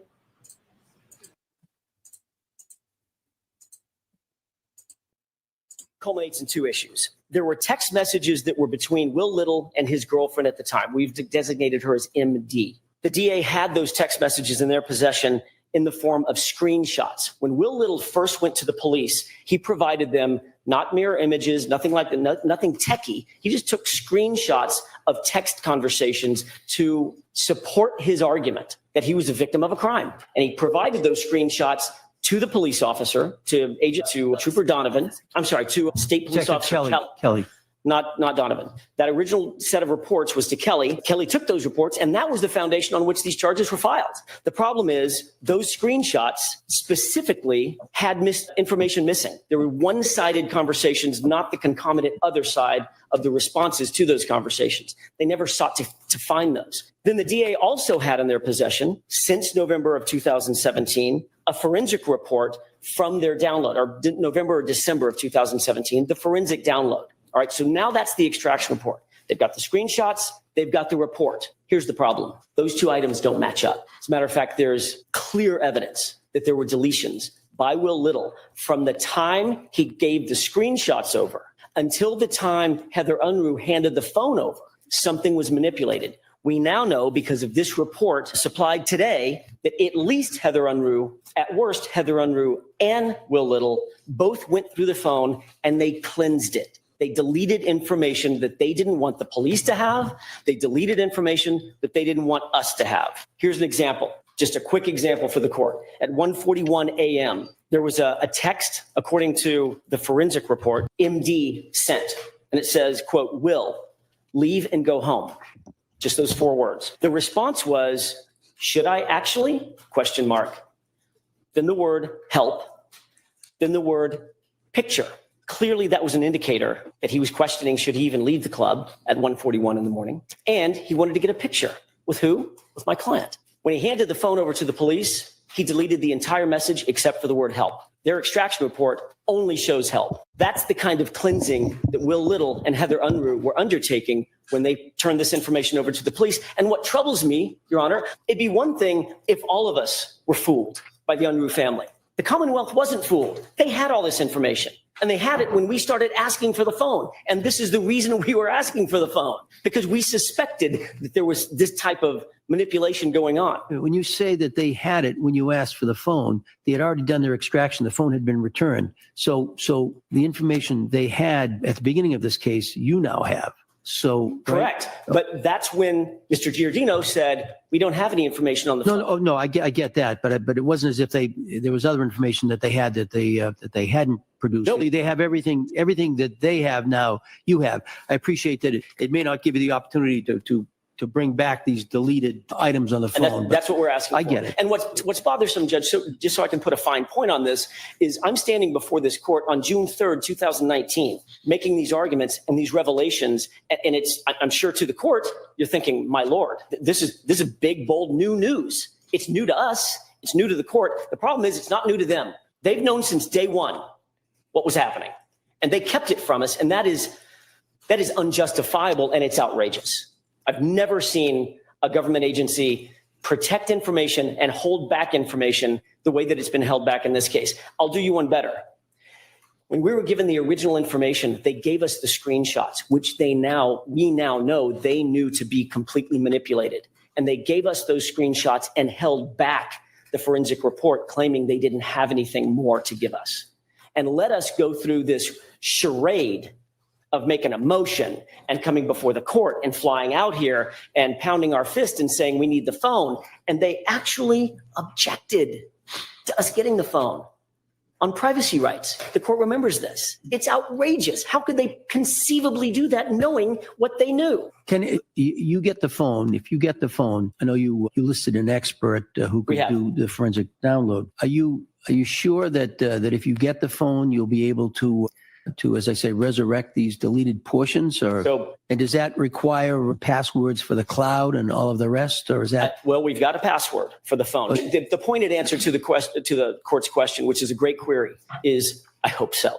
Oftentimes, and it's science, but it's not perfection. Many times, if the phone has not been utilized, I'll give a 10-word explanation of how a cache system works on a phone as I understand it. Maybe your expert can file an affidavit in support of that. If you could do it, that would be helpful. Happy to do that. Yes. The way a cache system works is if you and I text back and forth and we subsequently delete that, the deleted text goes into a cache system, which is a memory system inaccessible to the user on the phone. It sits there in that cache system unless and until something overwrites it. The way that it's overwritten is if, let's say, I download a bunch of music or videos or photographs, things that are massive in size, megabytes potentially in size, that can begin to overwrite the cache system. Those texts are deleted and gone forever. If that hasn't happened and they're still sitting in the cache, they can be recovered. We expect that's the case. And I was buoyed. I had some good news today, which is in this report. It suggests that at the time Heather Unruh provided the phone to the government, Will Little was no longer using it. He had a new phone. So there's absolutely no reason. Janine, you see that? Lord Jade with another all-star comment.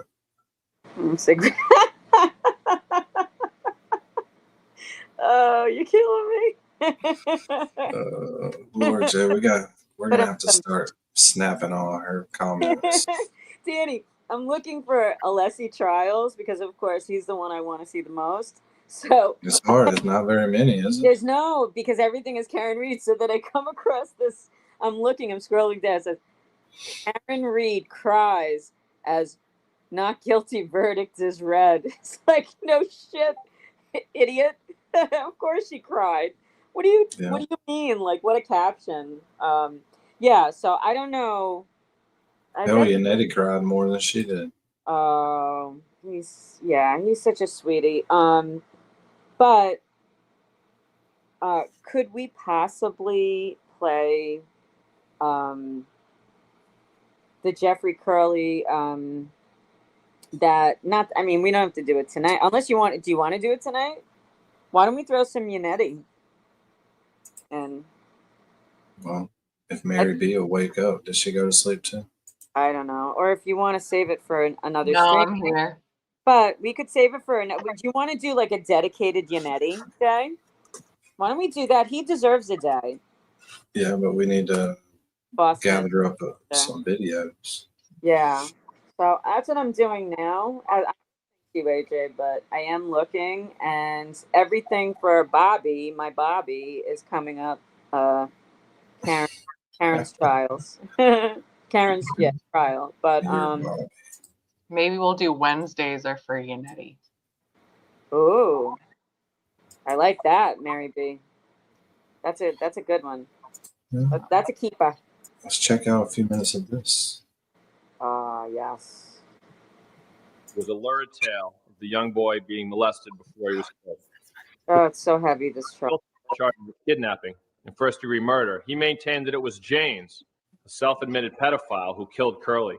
Sakari claimed he in no way cooperated with James or shared any intent. But prosecutor David Yannetti argued that it didn't matter which man physically performed the kidnapping and the murder. James, who actually kidnapped and murdered Curley, Yannetti stressed. Sakari was equally culpable because he intended to commit the crimes and assisted James in carrying them out. We'll now hear David Yannetti's closing. Counselor, your closing argument, please. You want to make All right, I'm not going to stop this. It's only 15 minutes. Yes, please. I'm just going to listen through it all the way through. Let's do it. 1, 2, 5. Throw the captions on. Please, the court. Ladies and gentlemen, Over the course of the last 2 weeks, you've heard from 60 witnesses, over 200 exhibits. You've listened to a lot of testimony, much of it technical, all of it important. Danny, do we have But I to speed suggest to it you, up so despite much the to length of take this away the trial and the number of dreaminess witnesses, of David Giannetti? Don't you think? It's only 125. We can just play it regular. Oh, maybe. All right. Let's see if there's a difference. in the number of exhibits, Oh, there's a big difference. this is a very simple. Well, either one's fine with me. Could we Sweet make Woman, this? you still there? I forgot Sweet Woman. Yeah, Sweet Woman's there. No, I agree with Janine on this. Like, it's his, what's the word? Yeah. Cadence. Inflection. Cadence, right? Yeah. But yeah, that's good, Yeah. brother. Let's do it. His dreaminess. When you Let's boil boil it down, That too. this case comes down to the fact Not for that me. 10-year-old Jeffrey Curley I got you, left brother. Cambridge one afternoon, This is good, though. and he never came home. Yes. He never came home because That's two the same men thing. killed him, and they killed him because he would not do what they wanted him to do. Jeffrey Curley said no. Jeffrey Curley resisted. Jeffrey Curley fought. And for that, he had to die. That's why we're here today. That's what this case is about. Now, somebody has there that. are a couple of ways to look at this case, really. 12 of you will do that when you retire to that jury room and you evaluate the evidence and you come to a true and just verdict in this case. But I suggest to you, there are really two ways to look at this case. You can either believe the words of Salvatore Siccari in his final version of a statement that he gave to the police after 18 hours of lies. You can either believe his statement or you could disbelieve the words of Salvatore Siccari. But I suggest to you, whether you believe his final version of a statement to the police or whether you disbelieve it, he is guilty of murder in the first degree. Let's look at his statement. Let's take his words at face value and let's assume that he's telling us the truth. If that's true, then Salvatore Siccari is guilty of murder in the first degree as a joint venturer. Now, Justice Cowan will instruct you on the law of joint venture, and I suggest to you all three elements are present in this case. The first element, being present at the scene of a crime, that's a no-brainer. Salvatore Siccari tells the police, trying to shift blame away from himself and onto his friend, Charles James, he still tells the police he was present for this murder. The second element, sharing the intent for the crime. Well, he doesn't use those words. He doesn't say, I shared the intent for the crime. But he tells you what he did that day, and that tells you that he indeed did share the intent for the crime. Do you recall his words? He told the police that when he showed up in the neighborhood in Charles Jane's car, as they had been doing for months, as they were spending time with this boy and befriending him and seducing him, taking him to restaurants and buying him toys and promising him a bike and so forth and so on. This day, however, when they showed up in that neighborhood and they see Jeffrey Curley leaving his grandmother's house, running to their car to be with his two pals, Salvatore Siccari tells the police that he ducked down in the car. He ducked down. He didn't want anybody to see him. Now, if this were an innocent excursion, like all the others, if he had no idea what was to happen later that day, why is he ducking down? For what reason? It's obvious, isn't it? He's telling the police, he's telling you, he knew exactly what was going to happen that day. This was the big day where the seduction was going to pay off. And he wasn't going to let anybody see him in that car. He knew what was going to happen.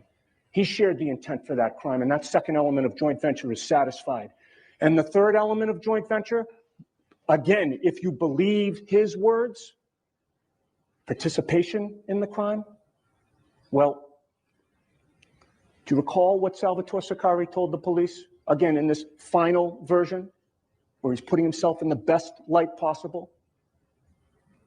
He said that when Charles James was dragging this poor boy into the back seat of that car, what did he do? Did he call the police? Oh my God, there's this 300-pound monster dragging a boy in the back seat of the car. No. Did he yell for help? Please, anyone, stop this man. No. Did he go up to Charlie, his pal, and say, hey, what are you doing? This isn't what we talked about. Get off him. No. Did he grab him and throw him off him and say, stop? No. Did he do nothing? As his attorney argues today, was he merely present while the murder was taking place? No. He told the police that he quickly ran around the car and closed all the car doors and then got in the driver's seat and took off so that Charlie wouldn't get caught. And then as they're driving along the road, he looks in his rearview mirror and he thinks he sees the boy's arm go up in a struggle, and he thinks he sees a cruiser behind him. He punches the gas to get out of there so that Charlie could finish the job. If you believe Salvatore Sicari's own words, he is guilty of murder in the first degree by joint venture. But folks, you are not required to believe his words. You are entitled to reject those words, and you are entitled to look at the evidence in this case for the answers that you will need. The evidence in this case tells you something quite different, does it not? It took Salvatore Sicari 18 hours to come up with this final version of events, putting himself in the best light possible, shifting blame to the 300-pound monster, according to his attorney. He didn't call him that day. That day he called him friend. But it didn't take Salvatore Sicari 18 hours to tell his girlfriend what had happened. He and James went to that Home Depot and they bought the concrete and the lime and the Rubbermaid container, everything they would need to dispose of this poor 10-year-old boy's body. And after they put Jeffrey's lifeless body into that container and filled it with concrete and took it to the Great Works River and pushed it over the bridge, and it splashed in the river, and Jeffrey Curley's body sank to the bottom of that river. Sicari's on the phone to his girlfriend. He doesn't tell her everything, but he tells her all you need to know. I just hurt somebody really bad. I just hurt somebody really bad. What else do you need to know? The evidence in this case tells you what Salvatore Sicari did. I suggest to you on October 1st of 1997, this was indeed a big day for Salvatore Sicari and Charles James. This was the day when the seduction was going to pay off. All of the dinners and the toys, we're going to buy him a bike today. And then we're going to have our way with him. But something went wrong. Something they didn't count on. This 10-year-old boy said no. He refused. He fought with every ounce of energy that his 10-year-old body could muster. He fought them, and for that, he had to die. They decided to kill him. They decided it, and then they acted upon that decision by forcing him to inhale gasoline vapors from a gasoline-soaked rag. That, ladies and gentlemen, is premeditation, making the decision and acting upon the decision. And that's what Salvatore Sicari did. That is what those two men did. That is one theory of first-degree murder, and it is present in this case. But it is not the only one. Judge Cowan will instruct you that there is another theory called extreme atrocity or extreme cruelty.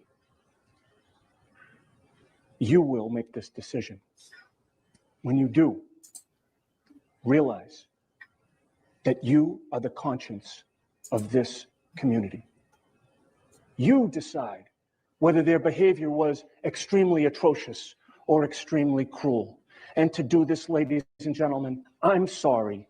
It is uncomfortable. Nobody wants to think about this, but you must. You must think about the way that Jeffrey Curley died. This was a big day for Jeffrey Curley as well. Imagine his horror when his friend Charlie and Sal are pulling him into the back seat of that vehicle. It is uncomfortable, but you must look at those autopsy photos. And again, I apologize for introducing those. Nobody should have to look at those photos. It is unnatural, but you must, because that is your job.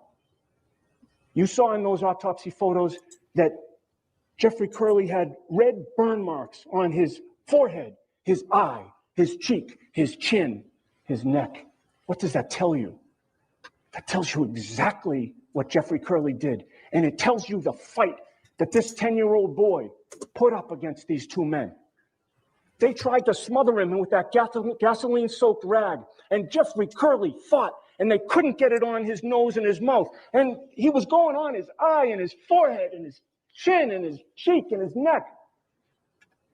Imagine the horror that he's feeling, the betrayal, the pain, the burns. But the worst was yet to come, because it was inevitable that they would overpower him, and overpower him they did. They got that rag over his nose and his mouth. And you heard the testimony of the medical examiner. That would have immediately caused him problems in breathing. And Jeffrey Curley would have panicked. Panicked. Why are Charlie and Sal doing this to me? My God, it hurts. And then the gas would have been transported to his heart. And it would have caused an irregular beating in his heart. And he would have known it, and he would have felt it. And he would have panicked even more. Ultimately, the arrhythmia in his heart, according to the medical examiner, would have worsened the fluid in his lungs, and it would have felt to Jeffrey Curley as if he were drowning. He did all he could, but it was inevitable, and Jeffrey Curley died. That was the manner in which he died. And when you consider whether he died in an extremely atrocious or extremely cruel manner, you may consider Salvatore Siccari and Charles Jane's indifference to his suffering. You saw them on that Home Depot video. They may as well have been at Stop and Shop, buying a Rubbermaid container with concrete and lime. And you know something else, because the receipt was found by the police in the excellent investigation they did of this case. That receipt told you everything you needed to know about Salvatore Siccari's feelings toward this 10-year-old boy as he lay in the trunk of their vehicle. That receipt reflected that they stopped at that Oscar drug and they purchased 2 cigars for the ride to Jane's apartment to smoke along the way while the lifeless body of Jeffrey Curley lies in their trunk. Ladies and gentlemen, both theories of first-degree murder are present in this case. The evidence screams extreme atrocity or extreme cruelty at you. I ask you to find Mr. Siccari guilty of murder in the first degree and nothing less. Oh, bravo, bravo. Damn is right. Oh my God. Like when he was like, oh my God, it's so gripping. Why are they doing this to me? Why are they doing this? And he's pounding his chest, and it was just like, oh my God. But to have a 15-minute closing memorized. It's pretty good. It just It was smooth as butter. Warm butter. He was so horrified, like you could feel it. It meant so much to him that little boy suffered. They tortured him, and he was. I mean, have you ever seen pictures of Jeffrey Curley? He was just a sweet, beautiful boy. Oh my God. That was Yes, Jason is late. huge. It's late. We're about to get off of him, man. Oh, Sweet Woman. So wait, Sweet Woman knows something about. So do you remember that? Oh, I totally remember when it happened. Yeah, I mean, the city was, the whole eastern part of Massachusetts was completely torn up about it. Devastated. I bet. That's horrible. What about you? Do you remember that? I remember like hearing about it, but not too much more. When was this? 1997. Oh, okay. Yeah, I don't think I was really paying much attention then, but Yeah, I do remember hearing about it, just no details. I gotcha. So, yeah, thank you for playing that. It's just, I remember, oh my God, I remember That's good stuff.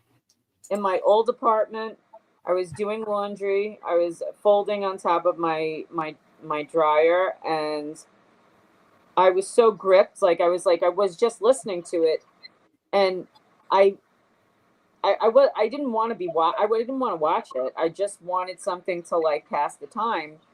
And I was listening to him, and I stopped what I was doing, and I watched him. And I watched, like, I think I even like backed it up and watched it again because it was so incredible. Yeah, it's pretty gripping. Yeah. For sure. For sure. Well, that's it, ladies. We made it to the end of another one. All right, brother. Good times. Good times is right. Always a good time in the Rat House. It's Yeah. cool. Nightclub. Hopefully tomorrow there'll be an extra button on streaming. On YouTube for me. Yeah. It'll be a what? An extra button. See, apply here button. Apply now. Wait. Woo-hoo! We're moving on. Yeah, we'll find out. We'll find out soon. But later, takers. Donovan. Hey. Yeah, I appreciate everybody hanging out. Misty, Laura J, Rubicon, Connor, Jason Smith, Kazi is in and out. Kazi, Misty, we love you. Laura J, we love you. He's up there in age. Donovan, Lisa Eyeball. Wallflower went to bed, Mama. Claire. Oh, I'm sure. Kazi, Lisa. Yeah, it was fun. I appreciate you hanging out. Of course. Excellent. Appreciate you, brother and sisters. Sweet woman. I hope you get some lobster tomorrow. That's a possibility. What did y'all eat for lunch? During this 3-hour buffet lunch. What did y'all eat? Did y'all actually eat any food? Oh yeah. What'd you eat? We had a cheeseburger pizza. Yeah. And sweet chili chicken tenders. Yep. Oh. Good stuff. That's we stopped there for about 5 hours. That's hardcore. Chit chatting. Oh, it was awesome. It was so good. I had a great time. Thank you so much for meeting me, and thanks for lunch. I said I wasn't letting you leave without making sure I grabbed you. Something. Thank you so much. It was so generous and kind, and thank you, Pinky, again for your generosity and for putting me up last night. Yeah. You stayed at the Pinky Palace? Yeah, Daddy. Palace. The Pinky Palace. Hell yeah. Lobster's not whack, Connor. We have to have. Are you trying to get banned from here too? Damn, what is with Connor? What a day, Connor. What a day. Connor, how'd you going today? I don't know what's going on with you. Don't never ship talk the lobster. Lobster. Yeah. Love the lobster. Night Rubicon, we love you. Love y'all. You know we have down here are the What are the red shrimp that taste like lobster? Damn it. Crawfish? No, not crawfish. They're shrimp. Oh. They taste like lobster. Oh. It's a You know what? different They kind have of shrimp. in Mass, Danny, and we're getting one right by where Raul had his the courthouse was in Milford. They're getting a Raising Cane's, but there was a Raising Cane's right by the hotel. Did you get it? To me, Royal Riz. B Chromes comes in with the big info. Royal Riz. They're so good. It's a shrimp that looks like a shrimp, tastes like a lobster. Welcome, B Crumb. Delicious. Yeah, they had a Raising Cane's, but I was meeting Sweet Woman. And where were we? Rentham? Is that where we Rentham. Yeah. Later, Jason Smith. From We'll the see. Red Outlets. Oh, nice. Good place to meet. We almost went to Patriot Place, but for another time. I know, I wasn't feeling it. I love Gillette. I love it. Some axe throwing. Yeah, but it was. Oh God. I was feeling tired. I just wanted to feel like a not like a dive. It wasn't really a dive, but it was like a real like low key place. So that was just right. So thanks again, Sweet Woman. Love you. Love you, Mary. Love you. And Later, brother, you people. too. All right. Oh yeah. Maybe we'll pregame Turtle Boy tomorrow and just hang out and go up in there. Turtle Boy's Tibbitz is on tomorrow. Yep. Yeah, it depends on who goes on before him. So I don't want to be trying to go live when people are live. His But what? if nobody's live, we'll gather up, hang out. Nice. I'll up in there. Cool. All right. We'll see you backstage, y'all. All right. See ya. Yo, later. Chat rats, y'all ready? Light it up. Light it up. It's that time. Let's roll. Got the crew on the dial and we setting out east. Rat daddy at the wheel on a trail for the beast. Toy got receipts and a pocket full of names, and we busting out truce like we blowing out flames. Eastbound and down, chat rats rolling heavy. Truth on our tailgate, justice riding steady. Mic in our hand and the signs all red. Ain't no lies slipping past what the chat rat said.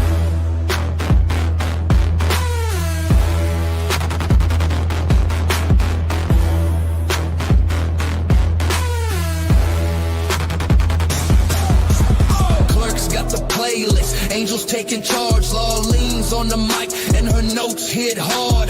Mary B's lifted, but she's sharper than attack. Dean's dropping questions while he's rolling in his Cadillac. Breaker, rap mama here, got eyeballs on that shady scene. Y'all ready? Light it up, rats. 10, 4, 20. Northbound and bold, truth in the backseat. Chat rats got that heat, can't be beat. From the chat rats lounge to the courthouse gate. We ride for the truth and we show up to see that fate.